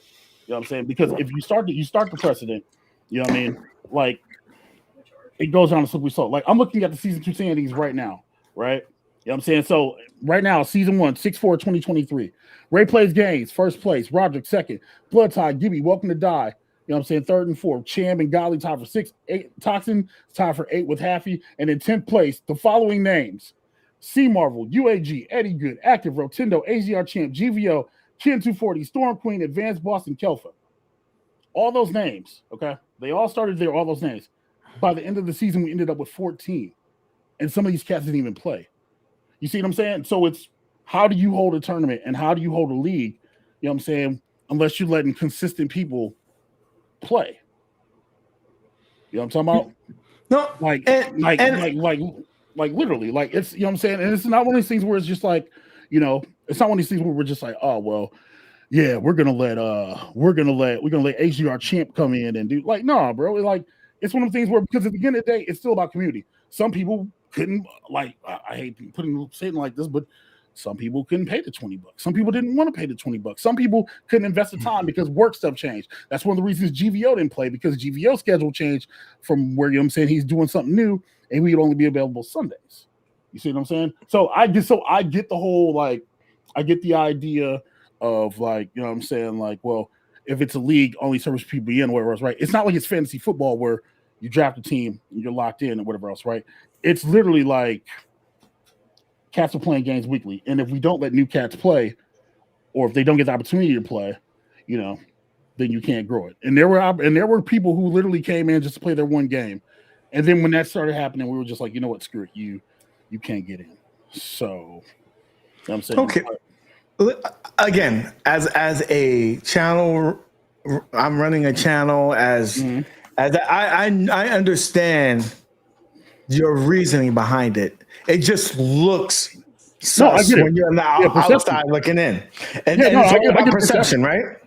Yeah, like yeah. No, I absolutely understand the perception. Okay, absolutely. So this is the one. I think the biggest gripe that I think most people would question is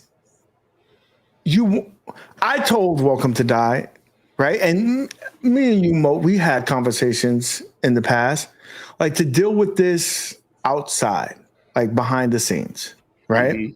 Mm-hmm. And so I think the biggest question is, you mentioned why didn't we just take care of this off the screen to Welcome to Die? And Welcome to Die mentioned that he tried that and that didn't happen. So Nick, let's. I'm not gonna call you UAG, Nick. I don't respond. Okay, so this is what happened, and I listen again. I skimmed through parts as well. I was getting my ortho appointment this morning, right? I messaged Welcome to Die.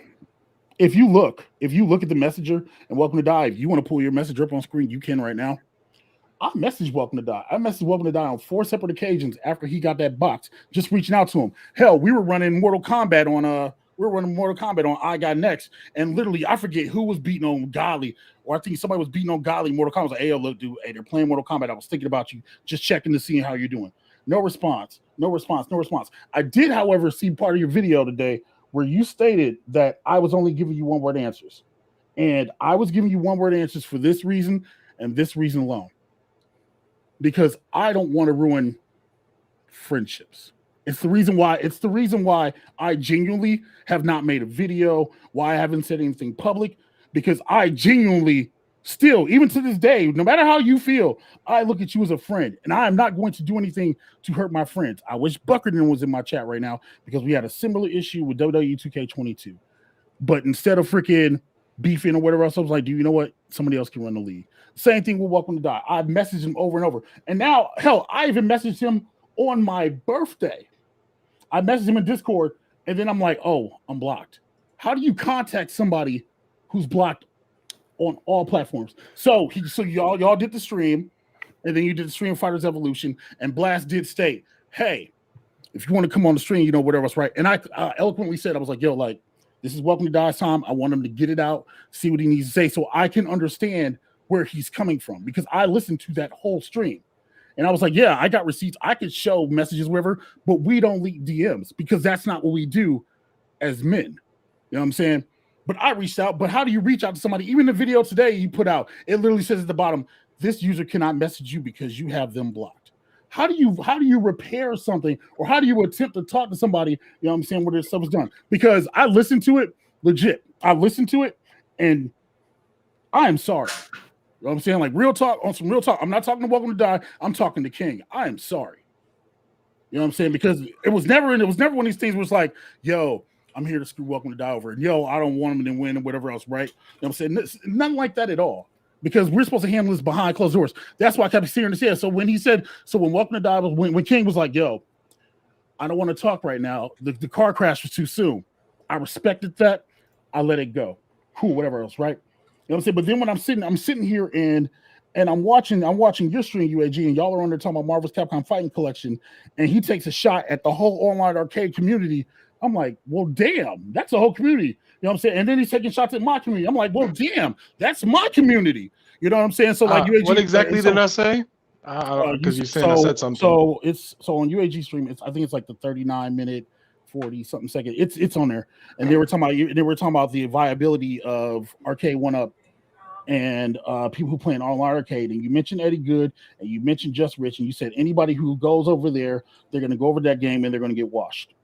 It's what you said. I stand by that. I stand by it. Because I know that they go to Fightcade. I know they go to Fightcade and they get washed. They talk about it in the chat. I know that's a fact. No, you know what I'm saying? And that's completely cool. You know what I'm saying? That's completely fine. There's no wrong with that. You know what I'm saying? But I'm just saying, like, so like if cats want to reach out to you, if they want to talk to you, because I'm just like, bro, like this is going too far. You know, throwing the belt in the garbage and whatever else. That's the last thing I literally saw. I don't know if you did anything else besides that, but I'm just like, yo, this is crazy. You know what I'm saying? Like this is like it's crazy because legit. So when he's like, so Welcome to Die said in this video, he said I was only giving him one-word answers. Yes, because literally it was just, and I would pivot to something else because I don't want to sit and keep this freaking conversation going about league. I'm gonna let Welcome to Die interject about that because I wanna interject afterwards. But go ahead. Welcome to Die. What do you say to what Mo is saying? Oh, that was a mouthful. But I mean, I'll say this. First off, you blocked me first on stream. You called me by my government name and then not my government name on stream. You belittled a family emergency. You said, I'm doing this on stream. I don't block grown-ass men. I'm blocking King publicly. Yep, he's right. He's right. I did do that. I did that. You know what I'm saying? That was entertainment. That's too far. At that point in time, didn't know it was a family emergency. And I apologize for that. That was on me. You know what I'm saying? That's on me. But again. So when I blocked you, it was just giving you your receipt. Except I go through it. I don't half-ass things. Like I go 100%. I was like, oh, you want to do that to me? So I'm not going to give you the chance to do it again. Why would I? All right, let me ask you something. Let me ask you something like on some real stuff, right? why would I just block you out of nowhere? No matter what happened, you know what I'm saying? And I understand, you know what I'm saying? If that's a receipt, fine. I can respect that. I can understand that. But when I blocked you, did I go into a Discord server and at everybody and be like, I blocked you on Twitter and I blocked you on Facebook and F You this did and it whatever publicly, else. Mo. Anybody that was watching the stream had the Right, same access. no, you're right. And then they also see me unban you in like 90 seconds. Nah, they didn't. I saw that you unbanned me like the next day. You didn't unban me within the stream. No, I think he's talking about so- another time because that Yeah, did happen another time. Yeah. But, So what happened? So you know what I'm saying? So he was banned, and it wasn't really a ban. It was like a timeout. It was like a 24-hour timeout. I was like, yo, I'll see you Look. tomorrow. You know what I'm saying? Yeah. So I want to address the fight night just to get it out the way. You said I won that hands down, yet Haffy got 450 points, and Because the you rest of was- the rest of the crew, like top 4, got their points. There is Yeah. nothing that I said that was misconduct. I wasn't even on the voice call when I came in. I didn't know what happened. You're saying you DQ'd me for trash talking, and I don't know exactly what happened because I don't remember. I don't recall any of that. I It's just literally- recall that Haffy convincing you to DQ me out of the tournament. You already awarded me the points on stream. Then Haffy convinced you to DQ me. That's exactly what happened. We can watch the stream. You'll say, all right, he got that. He got first place. Then all of a sudden, I get DQ'd. So I just want to bring that up. Yeah, I would have won that hands down. I wasn't losing. I said that. Yeah. So literally, I'm gonna need you to go back, and I'm gonna need you to go back and read your live chat. I'm gonna need you to just click that stream, open it up, and then read the live That's chat. fine. And then read that's- the stuff that you're saying. You know what I'm saying? Like, But literally, the that's main thing, I want to know your mindset with Yu-Gi-Oh! Calling that less than 24 hours before the Because it was- grand main event. That was a split. That was literally, we were tied. We had like an even amount of games. We needed another one. So Yu-Gi-Oh was played 3 times during the season. I figured, hey, But that Cham's was- trap. No. And, Okay, I get that. It was a pivot. Literally, it was literally a pivot. You know what I'm saying? And I said that. I'm And like, you yo, are aware, because I was aware, Cham was playing Yu-Gi-Oh! Those 2 weeks during training, along with VR games, because you can see it on Discord. you know, Cham. So You know, with Cham under, didn't- Go ahead. I'm sorry. no, I'm just saying it's sus. And then with under 24 hours, you throw that in. It's not a Fight Kid game. You said only Monday games, and not a Fight Kid game. It's not a Fight Kid game, and it was a Sunday game. So this What I whole said was- 3-time thing, that was a Sunday game. It doesn't that it goes against your logic. What I said was that it was going to be games that were played during the season.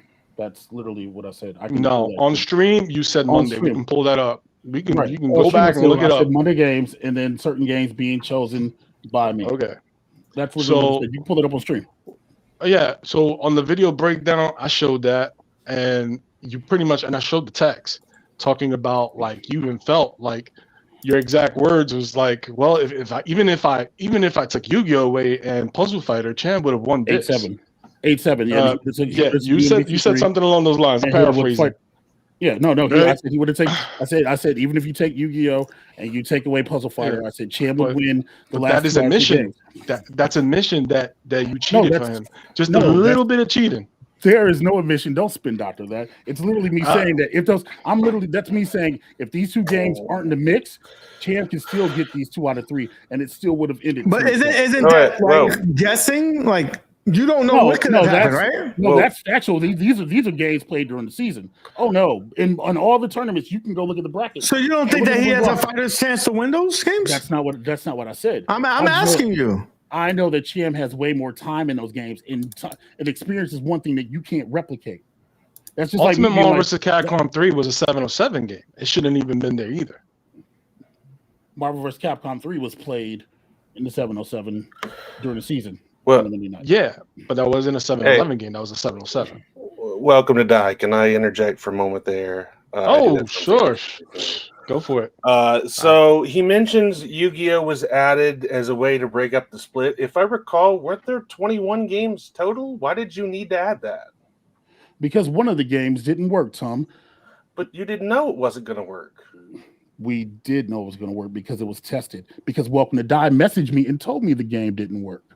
What game is this? But whoa, that Can I ask a dumb question? And this is not to sound disrespectful, but why is Tom here? Well, we was asking Tom about season 1 and his experience with season 1.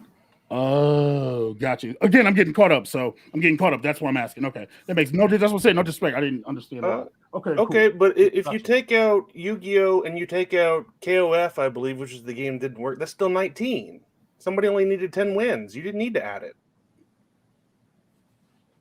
KOF night. We didn't know KOF 15 didn't work at the time. It wasn't KOF 15 that wasn't working. Yeah, we were all under the assumption that was the game that worked. Okay, because well, we what game played it on stream. was it? 'Cause I don't know So- which one you're referring to. I would have to pull the list up. Give me a second. Sorry, y'all go ahead and talk while I pull it. No. Up the list. I'm sorry. Yeah, because I'm just trying to understand. Since there was 21 total, if we take out Yu-Gi-Oh, that's 20. If you take out one game that doesn't work, that's 19. That's So- still enough for somebody to win. Right, but you have to think. Right. You have to think. X was added in, and so was Puzzle Fighter. That still puts it Yeah. back up to 21. And Which is 20, so I'm sorry. you know Puzzle up to 20. I only played Yu-Gi-Oh for season 2. I never touched that game, and me and Mo actually played quite a bit, so I could get better. But Cham was definitely on another level, and it just plays into that part where it favored him, and that's a game that you're gonna pick under 24 hours because you knew the levels we were at. What game would you have picked from the season Welcome to Die that you would have played? Need for Speed Heat? Like what game? You would have said Monday. You said Monday and Fight Kid games. But all the Monday games were included already. So what game would you have picked? Yeah, so it would have just stood in Fight Kid because that's what you said at the playoff. Okay, but I'm asking, what would have been the game that you picked? I'm legitimately asking. What would you have picked that we could have filled the spot with?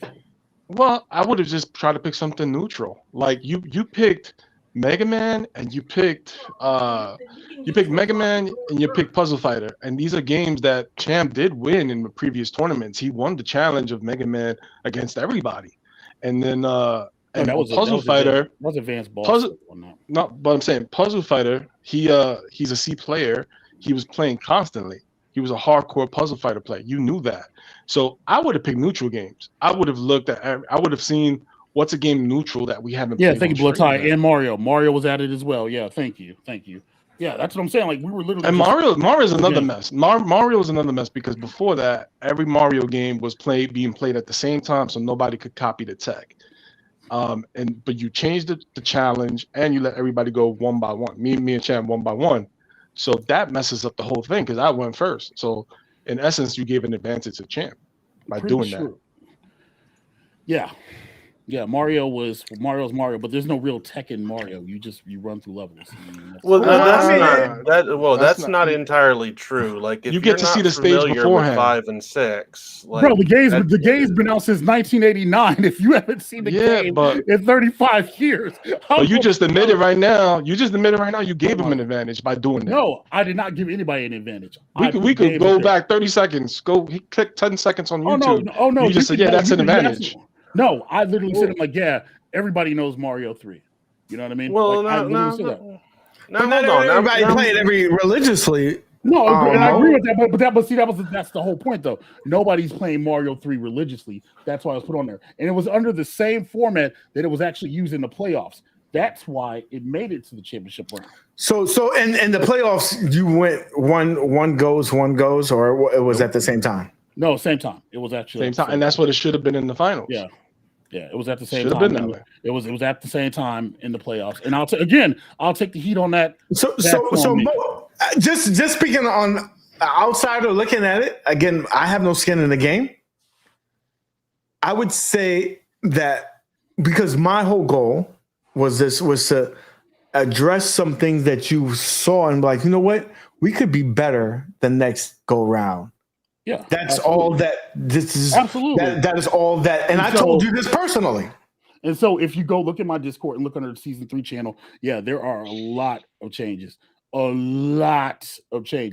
I would also say this though, and this is a brother, because we may have our differences, but you are a minority in this space, and I always told you that I always wanted us to like uplift each other and be better, right? Yeah, I don't. All right, man, hold on, real fast, because I know we're doing it out there. No, but let me just say this before you say, you cannot be better with having a bunch of people that only agree with you, and you can tell me that you don't, because that's bullshit.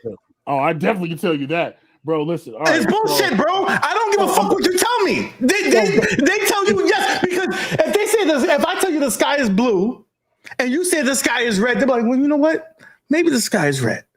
Moat said it's red. So therefore it has to be red. The sky is clear and the light reflects off it and makes it blue. But yeah, you know what I'm saying? So again, this is what I'm saying. If you look at the season 3 list, this is not my list. The only games on this thing that would have made it was Street Fighter 6, Tekken 8, Mortal Kombat 1, USF 4, freaking Jackbox. Yeah. That's it. Like, I saw that list. This list is not a me list.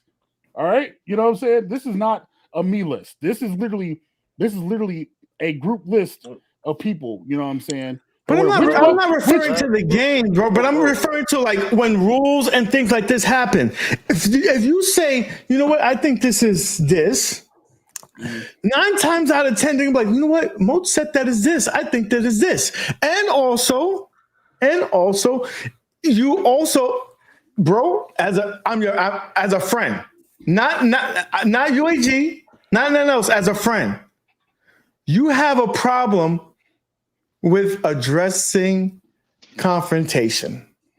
I do. I don't like confrontation. And it makes all of us uncomfortable. But sometimes, as you as being the leader of this channel, right, you have to address confrontation. We don't like it, but we have to. Right, and that's why I'm here now. Because again, this is one of the things where I'm like, yo, this could have been handled behind doors, whatever else, right? Now to address your season 3 thing, you know what I'm saying, real fast. Again, all this stuff was written out. You know what I'm saying? Everything is out. This isn't just me. This is literally like everybody. At a point in time, Welcome to Die was invited to help do all this stuff too, but he was just like, yeah, I don't know, whatever else, right? That's fine. You know what I'm saying? But again, it's to the point now where the side tournaments are even listed in advance. So everything that you see in that channel is literally everything that's happening on season 3. The only thing I didn't do, and I'm looking at it now, is change the pin date from September 9th to October 14th. Let me address this bum ass nigga. I'm sorry, your friend is a bum ass nigga, and I'm gonna tell him right now. Fucking what's his name? I forgot what I fucking call his ass. Big eyes. Fuck face Roderick. Let me tell you something right now. No, the fucking thing was not rigged. I did not pull the fucking thing on the stream. You could suck my dick if you want to keep on going at it. I considered you a friend, but now you want to be a bitch? I'm gonna call you a bitch. And base guy, suck a dick. That's it. Go ahead. Okay. I'm sorry. I'm tired of being a nice guy. I'm tired of fucking being a nice guy to these bitches.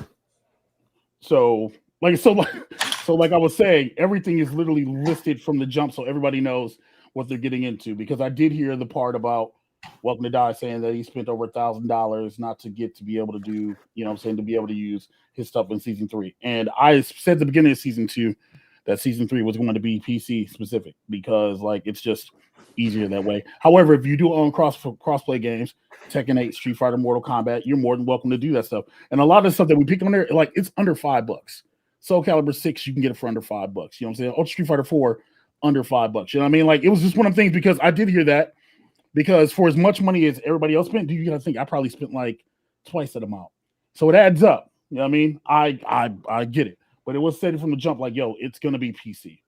But that's why one of the things that we didn't do, one of the things, I'm not going to say one of the things that I didn't do in season 2 was give everybody the full picture, the full scope. You know what I'm saying? And that's something that we learn from. So literally you have the whole scope. There's not going to be any pop-up games. I thought about Capcom Fighting Collection and throwing that in there and then swapping out with something else, but that's not 2025 and I don't think it's going to be in the time for the tournament. So, you know what I'm saying? That's why the list is different. You know, the list is the list. It's literally something that everybody can play, even the details, the chip down, details, the celebration turn, like all that stuff. If you look at it, I would assume you're saying that this is a work in progress. You've seen what worked and didn't work, and you're trying to address those things. Right. You know what I'm saying? That's what I'm saying. It's not one of these things where I'm just like, oh yeah, yo, season 2. You know what I mean? Like, yo, let's go season 3. No, like legitimately, like I know people are like, oh well, Mode ain't did nothing. I will say this, Mo, because hopefully that all of what you're saying is true. I don't have no skin in the game, so I don't know.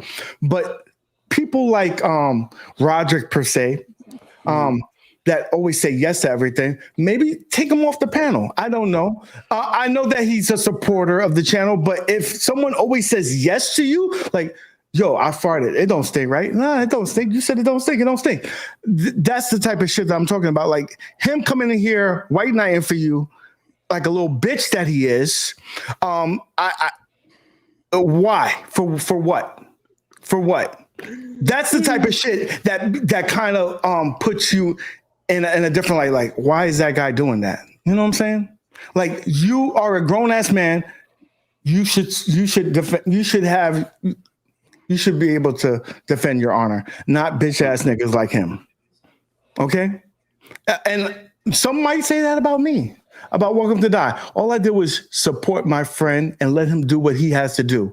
But there's one thing to like besmudge people, and that's what he's doing. Like, why are you belittling me? Why are you belittling people? Like, why are you talking about people's characters? If we're talking about gaming, and it's about gaming.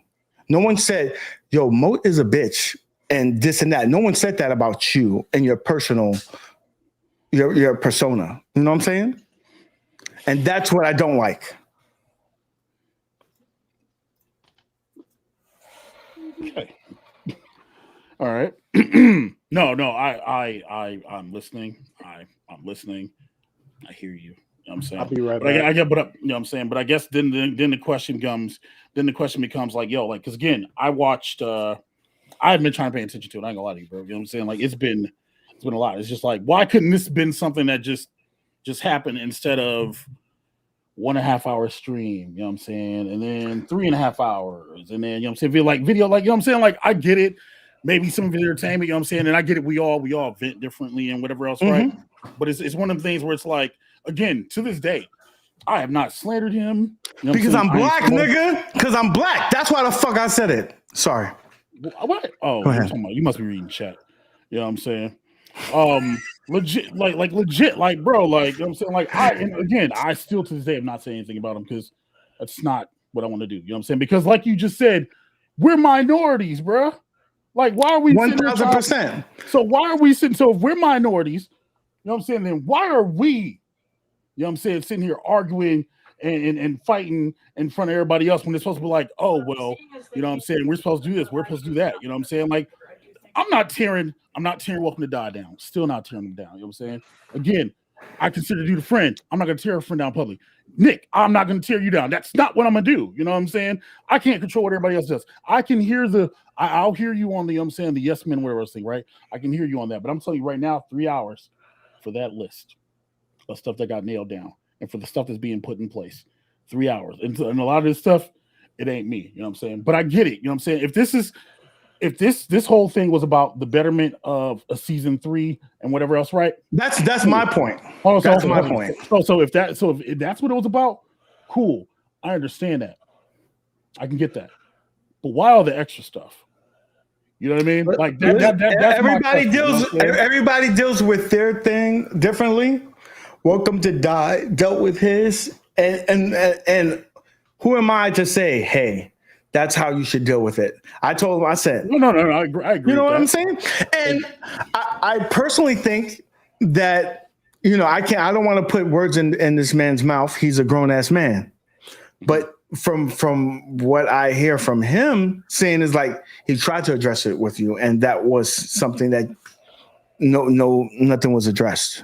So literally, it was so literally, and this is why he's only giving word answers. It would literally be about league, and I would pivot because again, you only want to hear so much. You know what I'm saying? You only want to hear like about the league all the time, especially not like there were multiple messages while I'm sleeping. You know what I'm saying? Bless his heart, whatever, right? But multiple messages, right? You know what I mean? I'm just like, but I like him. You know what I'm saying? So he'll ask something, and I'll be real short. I'll be like, yes, no, because I don't want to be like, well, this. But sometimes you gotta rip things. Listen, if you're a true friend, right? Like, that's what I'm saying. If your breath was hot, I'll be like this, yo, bro, your breath is hot. Some people may take it offense to it, but at least I'm a true friend. I'm like this, yo, this is it. So what I'm saying is, and yeah, that happened. I'm like, dude, This is why this happened. I'm like, dude, we're doing it because of this, not changing this. Even during the playoff stuff and stuff that was asked about this, I would answer like, okay, cool, whatever else, right? And then it'd be like 20 messages, and then I listen to them all, and I'm just like, and it's just like, man, TLDR, you know what I'm saying? Because like if you're busy doing stuff or you're dealing with stuff, right, you're just like, all right, whatever. So then you answer, you're like, yes, no, and then I would move to something else because you know what I mean, like legit, literally, is just like that's how it goes. Like come on now, like look, you know me long enough, bro. Look, I'll listen to a message and just be like, okay. And if it's not relevant, I'm not saying anything. You know what I'm saying? Because it's not even a thing to like rock the boat. It's just more of if you go back and forth. You should know your audience though, right? Like you know that he ain't gonna let that shit die. And you need to address it. Like for example, like me and him had a beef. So say it again. You know he's not gonna let it die. But that's what I'm trying to tell you. Like me and him, listen, over at the match. We and him, we didn't agree on everything. We had arguments. We had beefs. Yeah, nobody's but I addressed it, and I think that was the issue of not addressing it and thinking that you could have put a Band-Aid on it and keep it going, and he's gonna let it go. He's gonna let it rock. So to respond to that, I say this: I did address it. He didn't like the answer that he got. Numerous times, it'll be like, I can't do this. You know, like realistically speaking. Do you know how many times I should have DQ'd Welcome to Die from tournaments? There was a Killer Instinct tournament where literally we waited 42 minutes for his first round match that I should have DQ'd him from. But because I understand as a parent, as a dad, I get it. I let it rock. Half he lost, half he was pissed because I let him stay on the mic. And this would happen on a normal basis. If I were to follow the rules and just like, let me enforce, Welcome to Die would have been a lot lower. Bro, okay. I mean, but Mo, let's be honest. You did that for a lot of people. You did that for fucking. Oh no! It's not just. Oh no, it's not just him. I've done it for Welcome to Die. I've done it for Rotundo. You know what I'm saying? Like a million times. Yeah, exactly. That's what I said. I've done it for Golly. That's what I'm saying. I'm not sitting there saying like, oh well, he's the only one. No, of course not. I'm not saying. But what I'm saying is, concessions are made. So if the concessions are made, you know what I'm saying, you got to take the good and the bad with it. I can be a real dick season 3 and be like, but Mo, so one would argue that you can't be selective when you want that to happen or not. Like if rules are rules, right? Agreed, if you're gonna say that that's the case, like if I'm gonna put a timer for example for a game, that has to be for everybody, not just okay, I'm gonna start in here and not do it for the rest. Right. Absolutely. I absolutely agree with that. Again, that's when the timer got implemented. You know what I'm saying? That's what I'm saying. That's when the timer got implemented. But from the outside looking in, it doesn't look like the timer was working for everybody. It just looked like it was the first round for Welcome to Die. And then after that, the timer didn't fucking move. No, Toxin got DQ'd a couple times. No, he didn't. Toxin did get sit down to losers a couple times. He didn't get DQ'd, though. I should say losers. Welcome to Die never got DQ'd either. Welcome to Die did get DQ'd in chess. How much you... Oh my God! Welcome to Die was supposed to yes. Okay, let's talk chess, Tom. Since you want a white knight, and I did. Hold on. Hey, I am not white knighting for him. I do not white knight for him. So I'm gonna say this, UAG. I did hear a little bit of this stream. You know what I'm saying? I didn't think it was relevant, but since I'm addressing Tom real quick, I heard Tom. I heard you say that I picked on you and I bullied you in season 1 because you lost half your points because you refused to type. I go here in the season 1 chat when Advanced Boss, Godly, Ken240, HDR Champ, and other people had to do the same thing. And this happened because you yourself brought it up. Not me. You did. Okay, let me address that. For starters, I did not bring up that I didn't register. So if no. I'm not saying you brought up you registered. What I'm saying is that you brought up that some rule was not being enforced, and then it was like, wait, dude, did you even register for the season? And so then everybody got a 24-hour clock, including you, and you were the only person who chose to abstain and do so. Anyway, that's irrelevant because to you we say it's no point, but yet there must be some kind of point because you were sitting on stream talking about it. Look, there was no point in me agreeing to your rule at that point because I was going to lose half of my points anyway. Why should I? Then why are you complaining? Because I was asked to come on here and talk about my experience in Okay. season 1, and I That's did. fair. And that's completely fair. Again, no heat, not arguing whatever else. Right. I'm just saying that's the only part I did hear. However, you know what I'm saying? That's the only part I did hear. But again, yes, sir. I want to ask you a question because since we brought that up, if the man played in 8 tournaments and approximately like, let's say 2-3 months, right? And then that rule was implemented, like brought up, what was the, like that kind of feels awkward, like for no time that passed. Listen. I'm just going from what I heard. Listen, I'll say that first out. Oh no, that was targeted. You know me. That was absolutely malicious because it was literally at that point in time, it was literally everything was getting questioned. And I'm just like, wait a minute, hold on, dude. Are you even signed up? So no, that one was absolutely malicious. I will own that. Again, 2 years ago, Moat is a completely different individual. I saw one up underground in here. Again, when I was dealing with him, completely different individual than I am now. Absolutely. I am absolutely owning that. You know what I'm saying? Tom's not a bad person. He's not. Tom's actually really nice. You know what I'm saying? But at that point, it was just like, duh. And again, you're trying to figure it out. You're doing everything on the fly in season 1.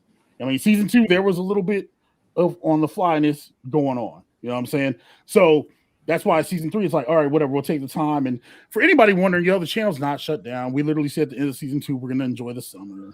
You know what I'm saying? Because I know some people are like, oh, bro, the channel said, no, we're just enjoying the summer, man. But yeah, no, again, it's things that we can learn from, things that we can, you know what I'm saying, we can figure out. You know what I'm talking about? Things that we can wear us, right? I'm sorry, Tom. That wasn't a pick on you. It was literally just the one thing that I heard. And I'm just like, and I'm sitting here and I hear this and I'm just like, okay. And then I turn it off. I'm just like, you know what? I'm not going to listen to it. I'm going to let them, you know what I'm saying? Let them talk. So to answer that question, because you kind of opened that can of worms, was it you targeting him or was it the people that was in the position like Cham or Roderick or C Marvel that said, hey, look at these individuals? None of them had anything to do with that. Okay. That literally had nothing to do with any of them. That was a me decision at that point in time. Again, in my immaturity, that's how I handled it. Not the right way to handle it, but that's how I handled it. Like at the end of the day, I'm the one that has to stand up by the decisions. I'm the one that has to stand by the decisions. I'm the one that, you know what I'm saying, I make the call. You know what I'm saying? Like now, Cham or whoever else, they can suggest something and I can be like, yeah, we can do that, or hell no, we're not doing that. And there's been a lot of times I'm like, hell no, we're not doing that. Especially like, you know what I'm saying? Like there were, and let's keep it a buck. There were calls for me to kick Welcome to Die out of the league, like within the first like 4 weeks. And I'm like, we're not doing that. You know what I'm saying? 6 weeks, we're not doing that. I'm like, bro, I'm not kicking him out. You know what I mean? So at the end of the day, I have the final say on all of that. You know what I'm saying? I did all that. So that's on me. Hold on. I just opened your chat up. I got DQ'd, LO. Don't talk about Makudo. Idorian, you didn't show up for 8 weeks. Don't do that. Don't do that, Idorian. You didn't show up for like 8 weeks, dog. We didn't even know where the hell you were at. Legit. I messaged you in Discord, bro. Didn't hear nothing, bro. Don't do that. Okay. Welcome to that. You got anything? Oh, he said tell me, man. Go ahead. Yeah, he said he right back. Yeah. So, man, like the whole point thing, I just wanted to talk to you in DMs about it, and you just completely brushed me off. I did. That's all I wanted to do. Yeah, and Tom's right. He's right. Absolutely, what he said is right. But that goes back to what UAG said, where I don't like confrontation or whatever else. Again, that's a character trait. That's a character flaw. I hold that. Again, so I'm saying it publicly. The way I dealt with Utility Man was not ideal. You know what I'm saying? So I know that. I believe I've apologized to him DMs for that. If I haven't, I'm pretty sure I did though. But you know what I'm saying? But again, sorry about that. That's not how I should have dealt with it. But 2 years ago, Mike, is completely from 2 years from now, Mike. You know, so literally that's the thing. So I completely agree with you. So we want to hear that season 3 because we heard that in season 2 as well. No, literally everything in season 3, it's all laid out in. No, I'm talking about the not dealing with confrontation, because you said you're different from season 1, this is a common theme in season 2 as well. With what? Dealing with confrontation? The way the way it should work, there genuinely shouldn't be any confrontation. 1,000%. But unfortunately, we're dealing with real life. Right, which is true. But that's why I'm trying to do the best to like map everything out. Literally doing the best to map everything out, giving everybody a heads up. I think, you know what I'm saying, just having a game just out. Or real quick, real gamer. If you could get us a sponsorship from tampons, I would be very happy. I would take that money real quick. yeah. So yeah. So literally, it's trying to do. You know what I'm saying, do better. Because at the end of the day, that's what it is. It's trying to do better. No, and at the end of the day, if that happens, that's all that I care about. I want to give Welcome to Die the floor because he's been missing for 15 hours. Sorry, can I just tell Damien eat a dick Go ahead. real quick? Yo, Damien, eat a dick, man. He's not I've been wrong. telling him eat a dick for 2 years. So yo, go ahead. Damien's not wrong though. He's not wrong. There's days I just don't respond. You know what I'm saying? But yeah, I'm sorry. I didn't mean to. Welcome to Die. Go ahead. The floor is yours, big boy. Yeah, my bad. I figured it was a good time anyway to let Mo talk. So I had to step out, do a few things. But I heard the whole thing. I was here. For those saying that I'm crying or whatever, hey, my video's on. So I got nothing to hide and I don't see any tears. But I'll say this. Tom was brought here to speak about his experience because there is consistency. Tom felt ignored during his chats, when you did him wrong, he felt ignored. Same as me. So I want to show that there is consistency with your character. You don't like confrontation, and I get it. That's fine. That's on you. That's something you got to work on. I still feel the same way I do feel, man. It does not deter anything. I honestly believe that maybe I can't prove that Cham was in on it, but I wouldn't be surprised. But you definitely picked games that favored him, and there's collusion. I do believe in that. It's like, hey man, it doesn't matter because even if you take those points away, nobody hit 10. So in my mind, I didn't get beat. I'm still the lineal champion, going forward, and it bothers me because we go way back, man. We go back to put your quarters in the glass. I remember when you did the first video of like your first tournament with Rev's tournament. And that's how I got to know you. That's who I knew that's like the first time I saw you. So I'm like, all right, I really like this guy. I want to treat him like a brother. And you lost people like throughout the years and I was there for you, man. I hit you up and made sure you was okay. And I was always there for you. But what happened in season 2, showing your true colors, throwing me under a bus for what? Like I didn't do anything to deserve that. I only played a character on TV. That wasn't really me. So it just felt like you couldn't separate personal from entertainment. And that was some other issue that you were going through. Because for me, Welcome to Die is just me on steroids. I'm gonna talk trash. I'm from New York. We talk trash to motivate each other. Steel sharpens steel. That's fine. That's me. And this is how I feel, man. I appreciate the apology you said in the beginning personally. But to be honest, I'm 100% everything, all my receipts prove in that video that it's true. And you might not agree with it. We might agree to disagree, but I believe Cold Harley, and I'll take it to the grave, you cheated for Champ. Now, I feel like if you really want to squash this, I deserve a public apology. Or you could keep living in your lie. You change your Discord name to Scapegoat, doubling down, playing victim, and that's just how I feel about it. So, if you want to give me a public apology saying that, yeah, I did cheat for my boy.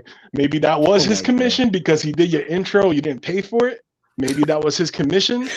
So if you want to admit that, go for it. Man, you're not going to get an apology. You've kind of taken it a bit far at this point, don't you think? First, let's leave it up to Mo.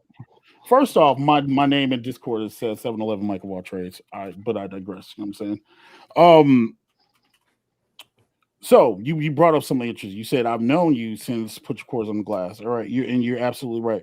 So Welcome to Die, King. The first thing I said to you at the end of season 1, the first thing I said to you was like, "Hey man, look, congratulations, you won." And then you put out the victory video, right? Of you 9-0 and Roger or whatever else, right? You know what I'm saying?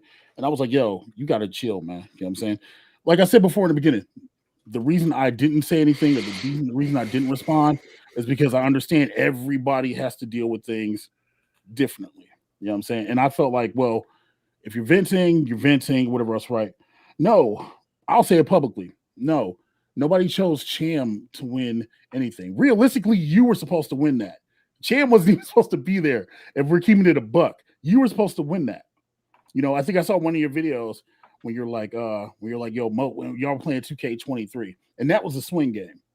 That was literally a swing game, and y'all are playing 2K23, and I scream, yo, go for the finisher. Like, yo, go for the finisher. Like, yo, wrap this up because y'all both had finishers. I'm like, go for the finisher. You were for finisher, Cham, Mash, Y. No, welcome to die. The tournament, look, I'll apologize to you again. I'm sorry. If you feel like you were screwed or cheated or whatever else, I'm sorry. But I'm telling you right now, right hand to the Lord, I was not pushing for Cham to win because Cham wasn't even supposed to be here. Cham, here's a fun fact, yo, for those who don't know. Cham didn't even want to play in the championships. He was going to concede them to you. I begged him to play so that this payoff at the end of the season for all the 40 weeks that people played wouldn't just go off in a whimper and be like, well, nobody's going to play. And Cham literally didn't start training until that Tuesday. And literally he played 2 hours of a game for like a couple nights. He didn't even load up 2K23. You know what I'm saying? For one, I'm saying, I think he popped it in and downloaded. I think he said he turned it on for like 6 minutes or something. So you saw a lot of button mashing. You know what I mean? So, you know what I'm saying? Like, I'm telling you right now, I did not cheat for Cham. You know what I mean? And Cham did interests, whatever else, right? You know what I mean? Like, yo, like, none of that has to do with anything. Like, come on, I pay people to do stuff. I pay Blood Tide in the chat right now. People get paid. Like, don't, you know what I'm saying? Like that I find I heard Champ complaining in the finals in the background while we were waiting to hop on, saying, how you gonna pay Blood Tide and not me? And he was tight. And it was authentic. He was talking to Haffy about it. I didn't see and that. We were in the back waiting. No, you were on the stream. You was on stream. So this is how I know. I didn't hear that. But Champ was very tight. And Cham knows. I've sent Champ stuff, dude. Cham's been compensated. I don't know if he was trolling or whatever else, right? You know what I'm saying? But Cham, if you're watching this and you want to get paid, you know where I'm at. You know what I'm saying? But no, I would pay people. Like, I pay anybody for anything that they do. You know what I'm saying? This wasn't a thing where it's like, oh, yo, let me waste people's 40 weeks and let me pay Cham with this belt. No, Cham didn't even want to be there. Legit, Cham wanted to quit after week 8. He literally, here's some real talk for y'all. I'm literally trying to convince Cham to play season 3, and he kind of don't want to. You know what I'm saying? I'm telling you right now, I did not pay for Cham to win. You know what I'm saying? Now, again, I didn't address any of this publicly. I didn't make any videos. I didn't do receipts. I could have. I chose not to because like you said, man, I think you're cool. You know what I'm saying? Like, I thought we were cool, and I'm just like, and that's why it bothers me. I'm like, we couldn't just have a call. Like I said, talk, you know. Well, like I said in the video, let me just make this clear. Like I said in the video, I tried multiple times to talk to you.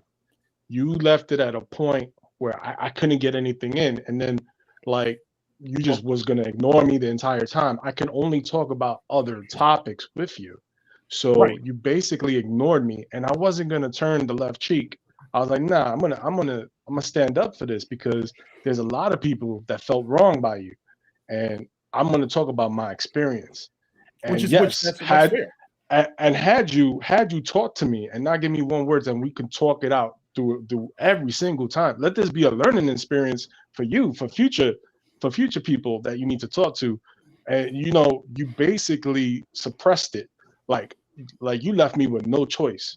So okay, you don't want to hear me out? I'm going to throw it out there publicly. I'm going to put a letter out there where there's no interruption, a video out there that there's no interruption. And whenever you decide to hear me out, you can, because you wasn't giving me the time of day with any of that stuff. You think I didn't listen? You think I didn't listen to any of your messages? No, but I'm saying you didn't address it. Right. I didn't reply to it. It fell on deaf ears. No, how am I supposed to know? No, I listened to your messages, but like you just said, I didn't address it because it's literally one of them things where it's like, we'll go back and forth. Well, and that's not changing. But you know what I'm saying? But I literally listened to every one of your messages. Everyone. The messages where as far as league went, I felt like I need to respond to. I showed him my video. I showed him my video earlier this morning, the Yu-Gi-Oh thing. You didn't reply to that at all. You let the event happen. And then weeks later, you asked me about the packages or whatever. But like stuff like that, you kept doing that. That was like repetitive. That was your thing. So if we can't talk about things, I gotta let it out somewhere. And it's like I'm not gonna be like, oh, it's cool, it's gravy. What you did was fine. When I felt like I was just mistreated throughout the whole season. Because I was a villain. I understand. I played the villain, but there's a thin line, and you crossed it many times. So real quick. How many times during the season, Welcome to Die, did I make concessions for you specifically? Just for you? Just no, for real talk now. Real talk. How many weeks did I make concessions just for you? Whether it be extending playtime or give you run backs or switching your for everybody. No, you're right. Right. But what I'm saying is that's what I'm saying. Everybody. No, listen. like I said in my video, the whole blood tie situation, where you pretty much set me up to take away those Akuma points that I got for the Ranger Demon, and you set it up so blood tie could take it in his favorite game. That kind of repeated itself in the finale. You got caught red-handed, bro. You said, oh, I don't got a favorite toxin. I don't got a favorite toxin, but blood tie's my favorite when it comes to Guilty Gear Strive. Yeah, blood tie's nice in Strive. Yeah, absolutely. Yeah, and that you made it a tiebreaker, and all the points I got for the MVC tournament for catching Roderick, God knows how many times in a damn Raging Demon, I got all those points, and then you put it in our wager match, and you set it up so blood tie could get all those points. After I went out of my way to be like, all right, I'm gonna do this tournament when I wasn't going to, but since there was points on the line, I said I'll do it.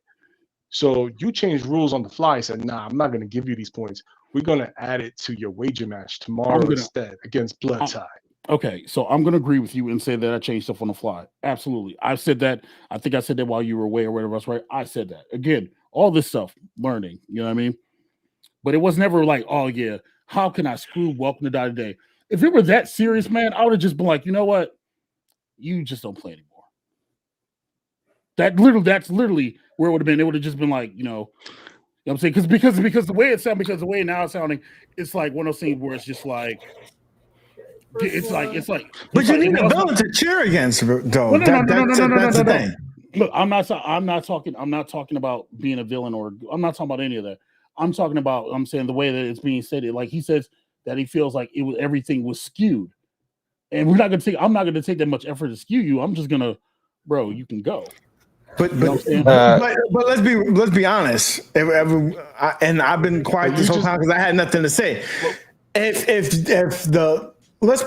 you want to be honest, the star of the show is really Welcome to Die. So if you take the star of the show out, who you gonna root against? Okay. Time out. Wouldn't you think the community is like the star? Welcome to Die. I'll say Welcome to Die. Everybody in the community is rooting against him.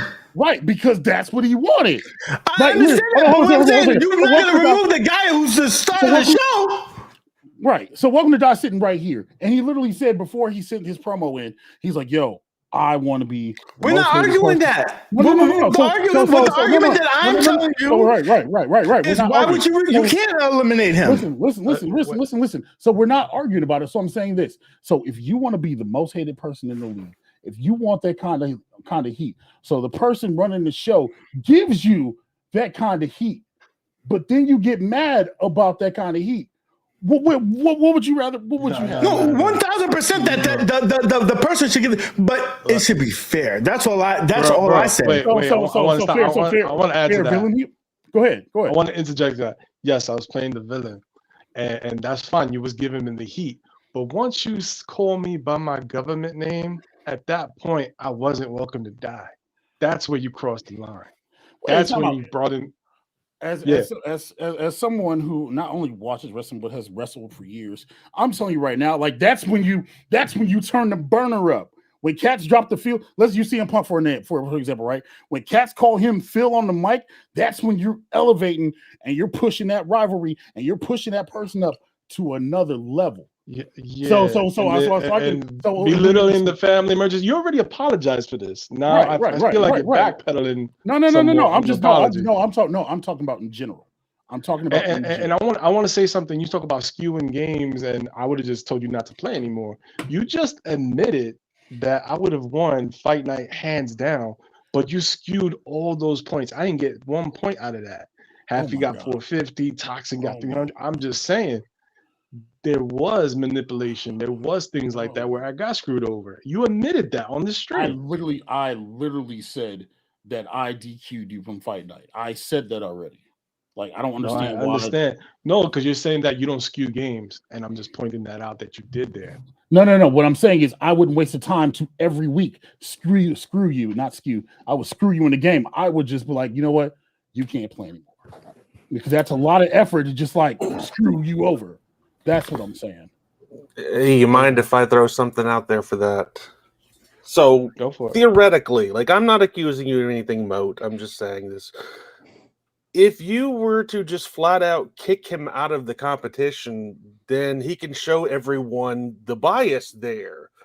But if you were to make it look like you're not biased, then it's just speculation. Like, I'm not accusing you of that. I'm just saying that. I'm just saying what it looks like as the outsider looking at it. That is a backhanded accusation. No, I'm not saying that. I'm saying that could be done. But it wasn't. Well, because if that was the case, because if that's the case, then why would I would make it so that he wouldn't even get to the championship. You know what I'm saying? When he redeemed the extra playoff ticket, I'd have been like, yeah, no, you can't do that. When he, you know what I'm saying? Like that's literally stuff that I would have done. Because that would be way too obvious, though. Look, and then we go back to you're making it sound like it's a conspiracy theory, and it's not. You're making it sound like it's like this whole smear campaign, this screw job, and it's not. It's not a conspiracy when it's true, man. Would be. It's not a conspiracy when it's true. I brought all the receipts there, man. Where there's smoke, there's fire. Wait. Did you bring all the receipts, or did you bring selective receipts? There's 2 years worth of content. How long do you want the video to be? It was an hour and 30 minutes. I don't know. Somehow y'all were talking about season 1, and you made an hour and a half video. If you're gonna show receipts, show them all. Listen, I'm talking about the playoffs. But there's only a timer up into Toxin. But that's skewed history. I'm talking about like, you're gonna show it, show it. I don't mind to tell people to go back and watch the entire season 1 and season 2. I don't need to make a video that's thousands of hours. Yeah, but it's like one of them things where it's just like the infamous chip incident from season 1, where you and Sosa didn't have the chip, but Haffy had the chip, and I should have ran it that week, but I gave y'all another week so that y'all can get the chip. When all reality, I should have just ran it and let Haffy do the chip. Hey, at that point, I was just playing by your rules. I didn't make up the chip challenge. I had first place before that chip challenge was introduced. Haffy took first place over me because of that chip challenge. I just said, let me secure my spot and do it. I was man enough to do the chip challenge. Look, we're going. Look, all this is going backwards. It genuinely is going backwards. This is supposed to be about clear and air. Listen, I'm just talking about the way I see it. I'm just talking about my experience, the way it was. I brought Tom in here to talk about his experience. There's other people that won't come out. Like Rotendo can come out here, talk about his experience. I've heard bitching and moaning like that you've done him wrong and so many things. He doesn't air it out. There's a lot of people like that. And it's like nobody's airing it out. So I'm gonna come out here and I'm gonna say it. So to warn people like how you're gonna be treated in the season, they could just go back and see it for themselves. I ain't gotta say nothing. They could see it for themselves. Right. And that's fair. That's why it's all up there. You know what I mean? So at the end of the day, let me tell you, I hopefully that y'all got whatever y'all needed to get off your chest, right? Well, I'm just and that we could be respectful to one another in this space, because at the end of the day, like there's a bunch of people like, listen, there's a lot of people on your channel that don't like me. I don't give a fuck. Oh well, I'll keep it moving. There's a lot of people that probably don't like fucking Welcome to Die. It's what it is. But I hope that we can all be respectful for one another and move forward and play in the same sandbox, if we will. Can we agree to that? No, so you. I don't hate King. Welcome to Die. I'm sorry. I should call you Welcome to Die. I'm sorry. I don't have any ill will towards this man. You know what I'm saying? I don't have any at all. Yeah. So I'm just kind of like, bro, like, I guess the best thing I can say is this, right? You can't get to me yet. I can apologize for the past, but I can only speak with actions for the future. That's the best thing I can say. Well, You know what I mean? this man, One Up Underground, your best friend. He mentioned, he said, like, all right, you could say that you've changed person. That was 2 years ago. Actions speak louder than words. So we can expect moving forward that the shit that we dealt in the past ain't gonna be the same. Like, I know for a fact on Spinning the Wheel, it's always gonna be shown on the screen. It is always gonna be shown on the motherfucking screen. When is the wheel never been shown on the screen? Well, for me, I'm talking about me. Like, I showed the wheel, but I thought you were talking about me. Because you know what, there was pedophiles in the chat and the community. I didn't want to show little girls' names, but whatever. Sure. I guess people took offense to it. Yeah, whatever. Y'all can think what y'all want, but it is what it is. And so I guess that's what I'm talking about. What Mo just said was like probably the closest thing to a public apology that he cheated for Chan. He apologized for everything. Oh he did my in the God! past. Why you, So I'll take it as a semi. You got to work on that apology. You're this close. Gosh. Oh my God! I'm literally sitting there saying nobody cheated for Chan, bro. You know what I'm saying? But You apologize for everything. So I'm so close, man. Oh my God. Mo, you know that was coming. No, all right. I think you could do better. You could have a cool. Listen, I picked Yu-Gi-Oh because I knew Chan was going to win that. I'm cool with the trolling and whatever else, right? But I'm being like serious right now. You know what I mean? Like, I'm being genuinely serious. Like, I'm trying to. Yeah, I'm also exhausted. This is dumb. not like I'm saying like I'm saying like when I'm saying it's dumb, I'm like, this is dumb. Like, let's move forward. Nick, you literally just spoke about freaking uplifting the community. And that's why I'm asking right here, right now, that can we play all in the sandbox? You mean you don't gotta like me, but don't be disrespectful. And I'm talking about all your trolling sidekicks. I don't have sidekicks. I know super. Nah. I'm You guys been juggling your balls. Those guys. I heard you guys talking about it. I couldn't talk at the moment, but I definitely want to back UAG on that. You have a cult following. When you say jump, they say how high. When you say make an intro, I'll have it for you tomorrow, sir. That's what you have.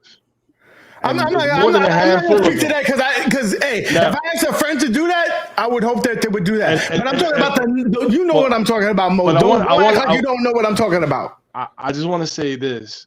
They got a panel in season 3, and it has the whole freaking roster from season 3 in it. Isn't that a conflict of interest? Like, come on. Like, how is that going to work? I think it's just going to be more of a shit show by doing that. The panel is only 7 people. It's not like. But aren't they all participating? They're not participating in season 3. Hold on a second. Weren't you offered to be on that panel? I do not recall. I do not have a text message. You were offered to be on that panel. I would be happy if you would provide that information. You were in a Discord call, and I offered to have you on the panel so we can figure out the system. You know what I'm saying? Because literally, I don't remember that. Because I literally asked you because of all the concerns that you addressed. Because again, I listened to all your messages. Well, I do not recall, sir. In a better time, I probably would have. At the time, I probably would have. I'm saying it again publicly. Yeah, like, yo, like, I asked you. You know what I'm saying? I asked you. That's what I'm saying. So, again, I would ask if there was any witnesses, but that voice call was full of your yes men. So I'm not going to put myself in that situation. Oh, my God. Can I ask you? Can I ask you something? Can I ask you something like on a serious note? You know what I'm saying? Go for it. Like why take the shots at like other people? You know what I mean? Like, I guess that's a real question. Like, why take the shots at like other people? You know what I'm saying? Like you just said, like, yo, like for betterment of who? Can I tell you something, Mo? And I could attest to this because I've seen the messages. Because you say that, but behind closed doors, they're all taking shots at this man. All of them. sticking you up don't for think you. C Marvel hit me up this morning, called me a low life, gave me. I never said anything And to talking C about Marvel. someone's personals, like one thing is about talking about someone's I thought C gaming, Marvel because was a that's where he kept fan. it at. But I they're thought C getting Marvel was very a fan. personal. C Marvel was like, "Yo, this is the Mad Titan." As soon as those videos came out, he's like, "Fuck you, Mad Titan." I'm like, "Yo, what did I do to you?" Like, but hey, that's just evidence that you have yes men. That's all, and that's cool to you. You know, it's good to have that. But when you're talking about a council of yes men, then what's the fucking point? It's one thing to have a conversation, but when you're being disrespectful to other people, I can't. So I don't know what was said. I can't control what other people say. No, it's all good. I really I'm not talking about. I can't talk again. I'm not talking about them. I am talking about you and I. That is what I am talking about currently. And that's what it should have been. And like I said, from what I said, I've reached out plenty of times to talk about these things, and you never addressed it. Never addressed it. So what am I supposed to do? Just sit on it and just be like whatever? And you're talking about season. You're talking about season stuff. Yeah, you're talking about season stuff. I know what you're talking about. You know what I'm saying? You're talking about season stuff. Yeah, I completely was just like, I listened to it and I just wanted more to answer that. Bro, so for that and that communication and that style of communication as regarding the season stuff, yeah, that's wrong with me. I can own that. You know what I'm saying? That's absolutely wrong with me. I can own that. So I mean, if it was up to you, everything would have got swept under the rug and none of that would have been addressed. So I'm just trying to warn people. This was my experience. If you want to deal with bullshit like that in season 3, have at it. So can we? I don't know if we can say that we apologize. So who said it? Well, you said C Marvel. Who said it? Said what? You said people were sending you messages and whatever else. Like, yo, who said it? We just said C Marvel. You just said C Marvel. No, there's a group. Roderick, C Marvel, everybody, base guy. They all come into your White Knighting, whether you like it or not, whether you see it or not. But yeah, there's a list of yes men. If you want me to keep naming them, I will. Get you a list.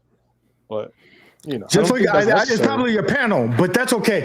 Mo, quick question. Really, Nick? Welcome. Really? Yeah, no, I don't give a fuck. I'm gonna tell you like it is. The one thing about me, I don't hold my tongue for nobody, bro.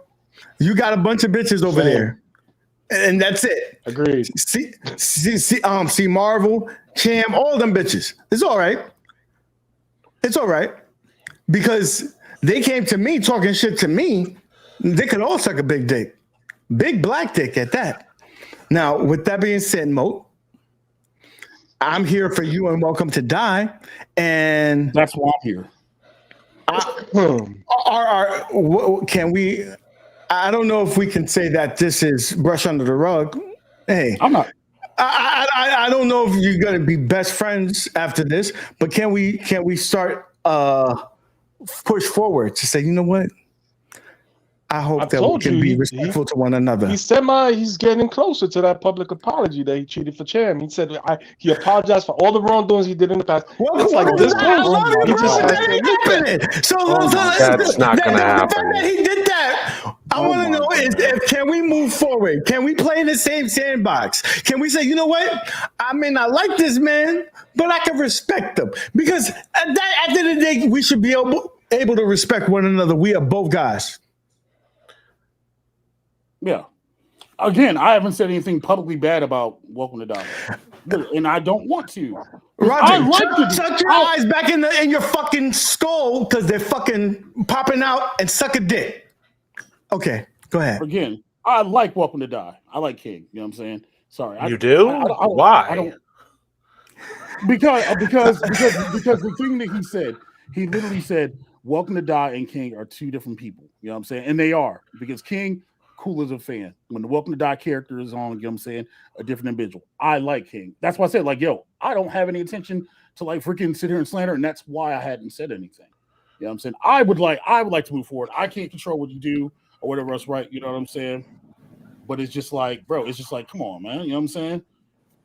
That yes, to answer the question, I would like to move forward. Like, you know what I'm saying? If this was This is therapy. This is free therapy. You don't even gotta charge. I ain't charging you. If this was too many if this is too your way, you know what I'm saying, to be like, all right, I couldn't get your, because you said it yourself, you're like, I couldn't get your attention because I didn't respond to it, so I put videos out where it was right. I understand that. I respect that. You get it out. I get that. I'm listening to you. I'm hearing you. I would like to just be like, you know what? Screw all this. Let's move forward. That's what I'm saying. You know what I'm saying? But hey man, look, I can't lie, bro. I can't be like, I threw for Cham. I didn't. You know what I'm saying? I can't do that. The truth's out there. I'm not saying that you did, but from outside looking in, it kind of looked like that. That's not what I'm saying. I'm saying, well, that's what Welcome to Die wants to say. I can't lie and say that, man. You know what I'm saying? Like, I can't. If you were honest, look, you made progress. You made progress tonight, and maybe tonight's not the night you want to admit that. So that's okay. You made progress. The truth's out there. The receipts, it's undeniable. So I'll say this. I mean, look, shit ain't gonna be the same. We could try to move forward. That's fine. Work on it because it's a small space community anyway. But you know, I'm not gonna lie, man. I mean, I'm the one that came up to you with the whole "I got next" idea, spiritual successor, trifecta. So I did that. So can I address that real fast? Okay. So, real fast. I didn't mean to cut you off. Let me just address that real fast. Welcome to Die did message me in the online arcade Discord. He tagged me and they were like, they wanted a Friday night show to run. You know what I'm saying? He came up with that or whatever else, right? I told Welcome to Die, I was like, I can help you hook up the stuff you stream it. He told me to stream it. I'm like, all right, cool. You know what I'm saying? I was like, I can do that. Give me a little bit, figure out some stuff, right? You know what I'm saying? Welcome to Die came up with the idea. Absolutely give it that. You know what I'm saying? Cham and I were sitting talking. Cham floated the name. I was just like, fine, whatever. You know what I'm saying? See, and that's the thing. See, here's the thing right here. Because I respected you so much, dude. I was just like, you know what? If he feels like the name I got next is his, let him have it. Go look in the back alley right now. I don't even have that listed as one of the show titles.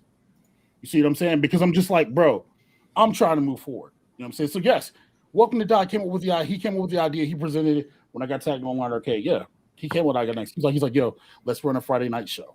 You know what I mean? Absolutely. No one's taking that away from him at all.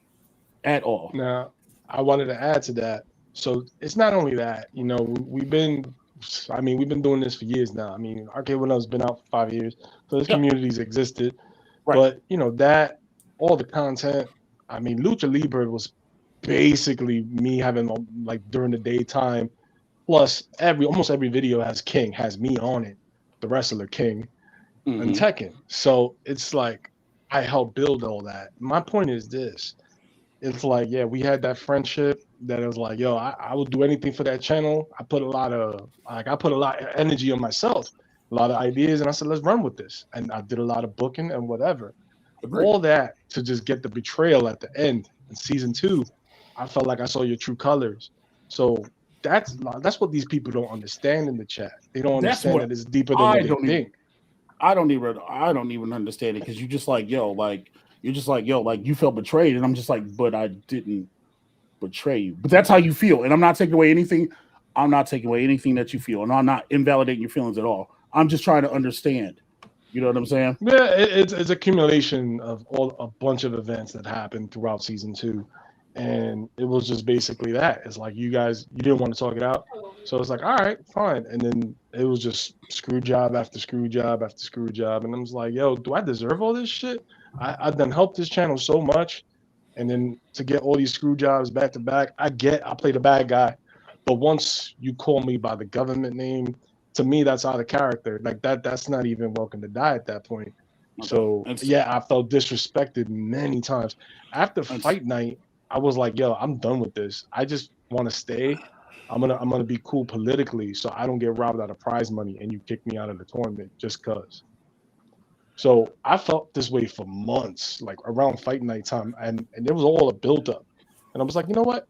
I'm just gonna collect my cash money and just go my separate ways because this dude is crazy right now.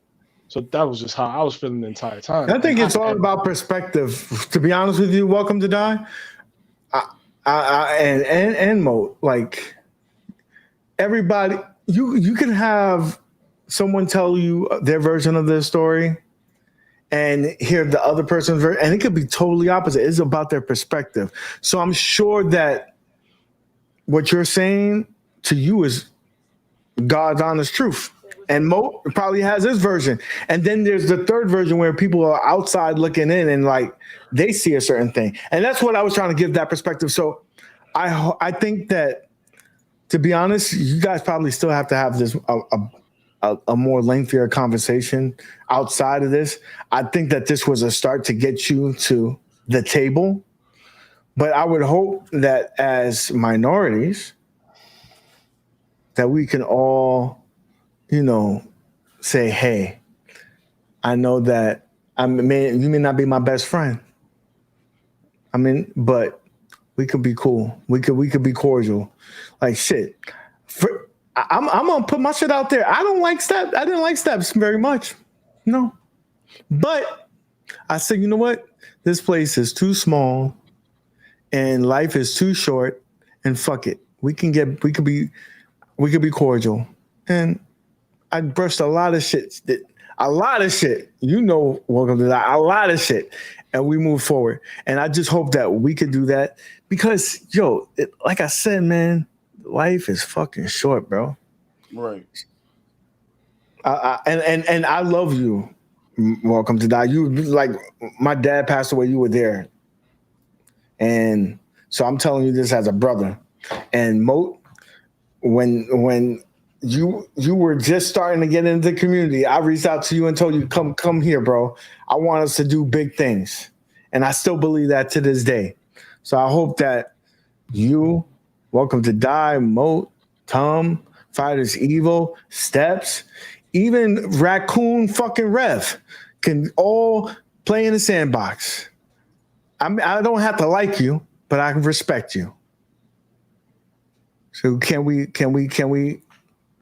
end this stream and say, you know what? Fuck No that. harm, no Game's foul. over.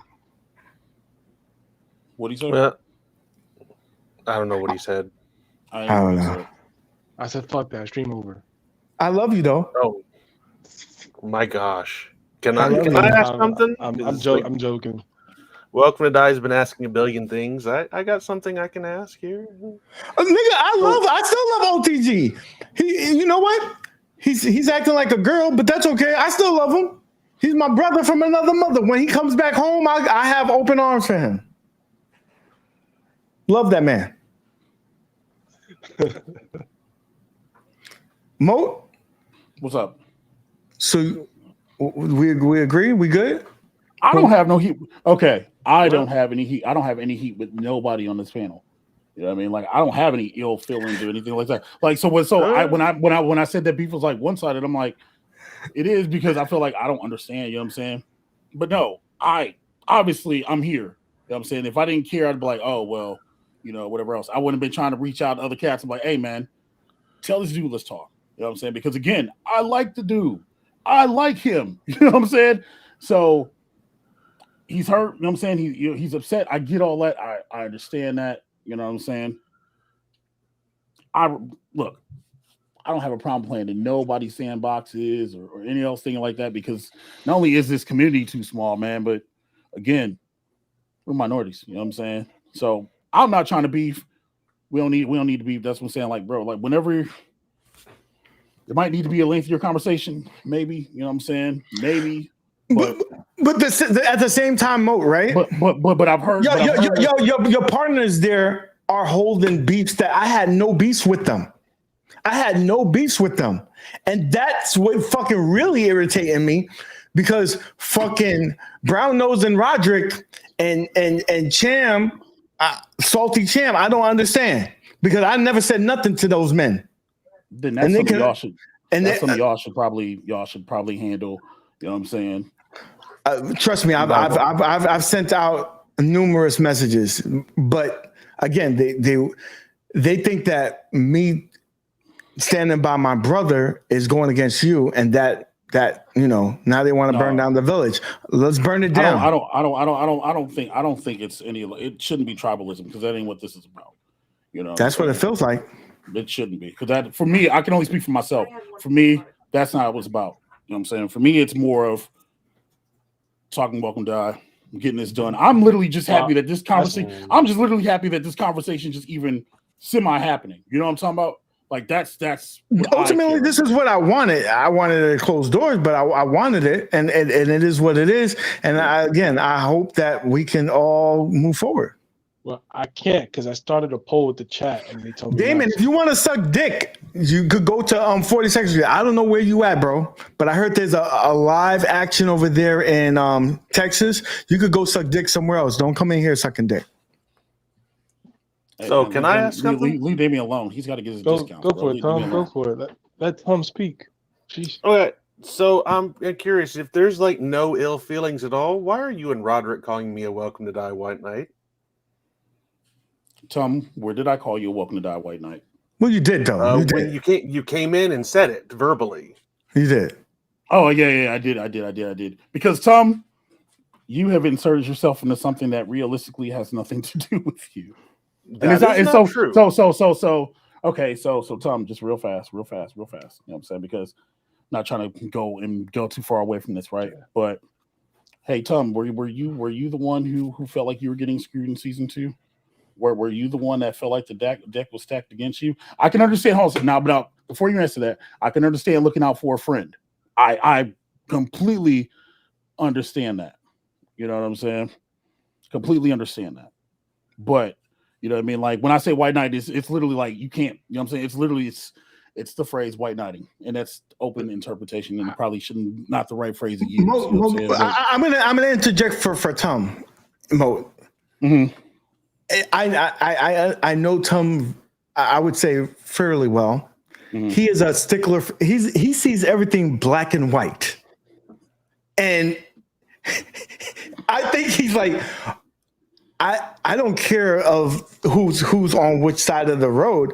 It just doesn't look right, and that's why I always tell you when I'm talking about what happened in season 2, I'm looking at it as a spectator, and it just didn't look right, and I think that's what he was addressing.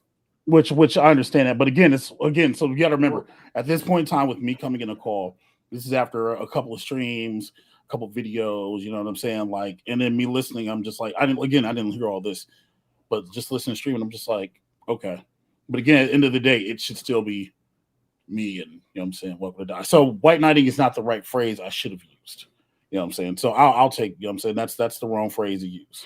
Well, I asked Tom to come in. To be fair, I asked Tom to come in. No, and I wasn't even supposed to be here tonight. So you know what I'm saying, like that's your thing. I want to say, like, you know, like I said, like with Tom experience, you know, I was there like when Tom quit, like we were talking that we was like, all right, so yeah, we teamed up, and then since you screwed him over in season 1, how I saw it, I said, all right, so you know, we trained. I got the season 1 belt. We went on to season 2, and he's pretty much he's been on my camp since season 2. Which he's been there. Which that's completely fine. Hold on, I think I saw something. Can I answer a question real fast? Because I'm reading now. Go ahead. Reading chat. The Mortal Kombat tournament has not happened on Fightcade because realistically speaking, I did not ask Glarzilla if he is cool with me using the first, second, and third place medals from the arcade 1-up thing for Fightcade. But it was on the schedule, and it still is on the schedule, but it was always scheduled to be it was supposed to be this month, but again, life happened. So it was going to happen in September. It was going to happen on the I Got Next, but yeah. So that's what happened with that. I'm sorry. I just want to answer that. I don't want anybody to feel like you're getting ignored or whatever. Underground and Toxin, I hope everything's good, but let's keep it 100. Underground, man, I don't know what's going on, bro, but come on, man. Come on, bro. Yeah, I don't want to make. No, go ahead. No. I was just finishing like I didn't want to make it seem like that Mortal Kombat thing's being ignored or whatever else, right? But yeah, go ahead, Tom. I'm sorry. Go ahead. Okay, so I'll explain things from my side because again, Roderick did still say that I am definitely not a white knight for Welcome to Die. Like this man over here skips instructions during Mario Party. He finds loopholes in Tekken. Like I'm not denying any of that. I certainly didn't agree with him on everything he said for the championship. I am not on his side 100% of the time. Like, I've put that out there. I am his friend, and I will always back him up, but I will tell him when I don't agree with him. It's true. As have I. I've done a number of times. We've had a number of issues. Yeah, True, I'll say touche. this. Welcome to Die. I remember, and I think this is one of the reasons I didn't want to even beef with him or argue with him. Right? He said the realest thing in the world to me like a year and a half ago. You know what I'm saying? When everything and whatever else happened, and that dude said, "I don't care about the personal. You know what I'm saying? None of that's my business. I'm here to play games and have fun." You know what I'm saying? And I'm just like, you know what? That's fair. You know what I'm saying? That's fair. And you know what I'm saying? Some people wouldn't even say that. Some people just like, you know what? Yo, F that. Yo, but he stood. Like half the people in your crew. He stood 10 toes down.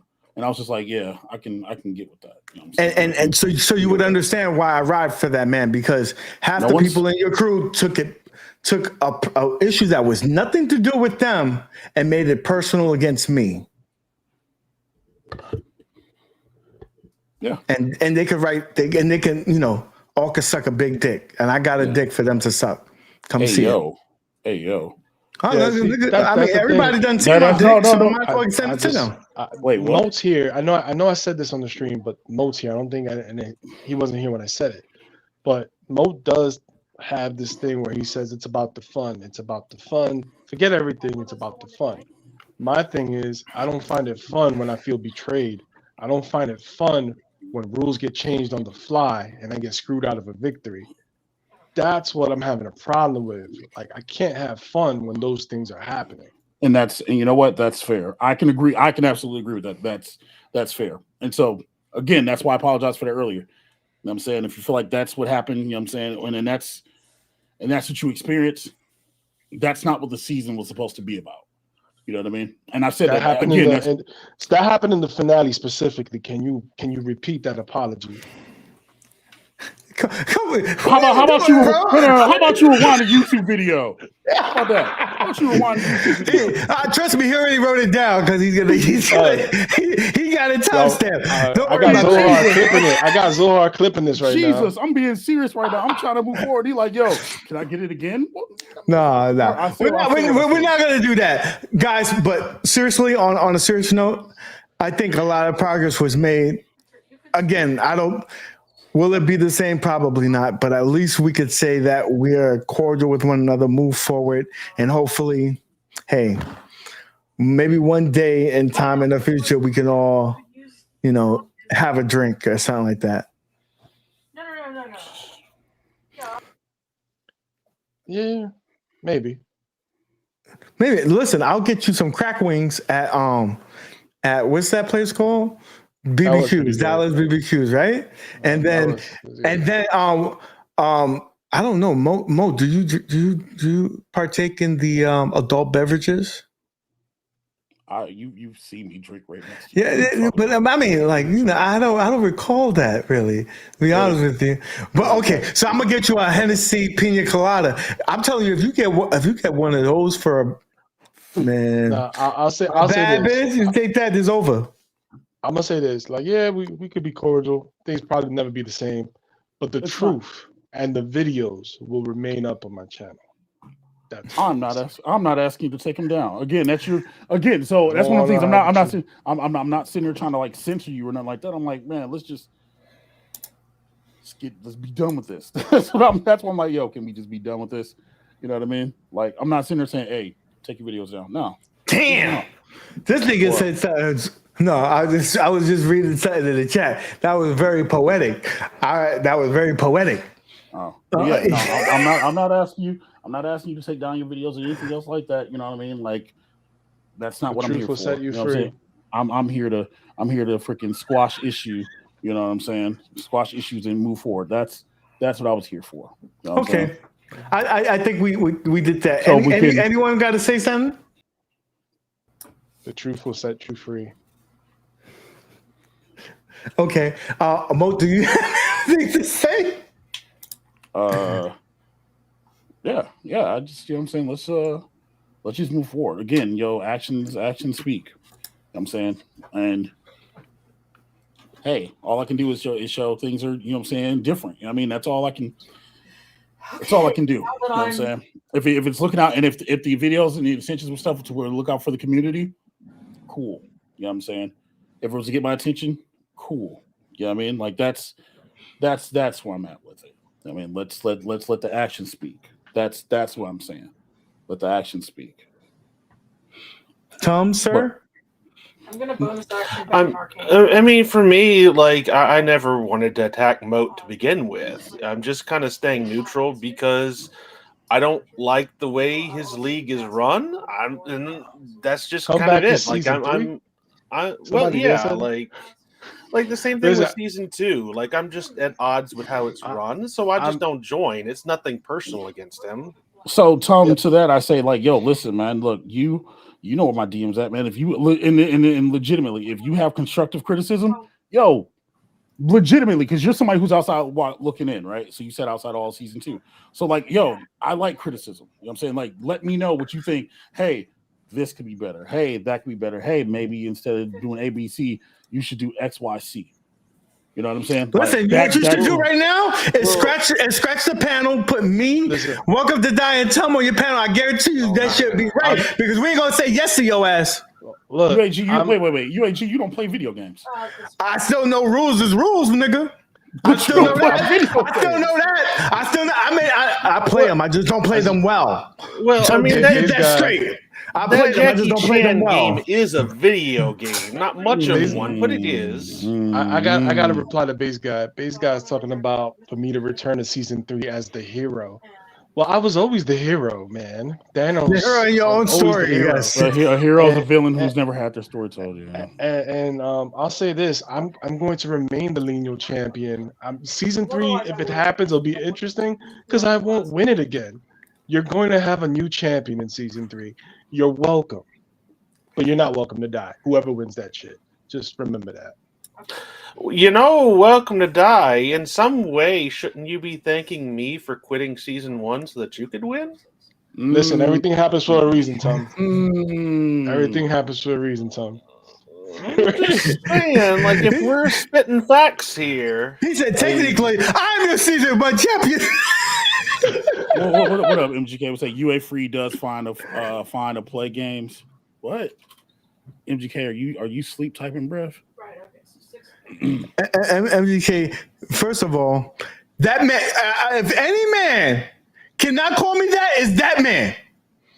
Because I'll destroy that man. He did not say nothing. That's all I have to say. But with that being said, I think that a lot of things was aired out. We may not have gotten 100% where we needed to be, but I think we're better than where we were before the stream. And we also know that Damien is selling bootleg stuff that he found in dumpsters. Don't buy his shit. With that being said, I love you guys. And we're out. Peace.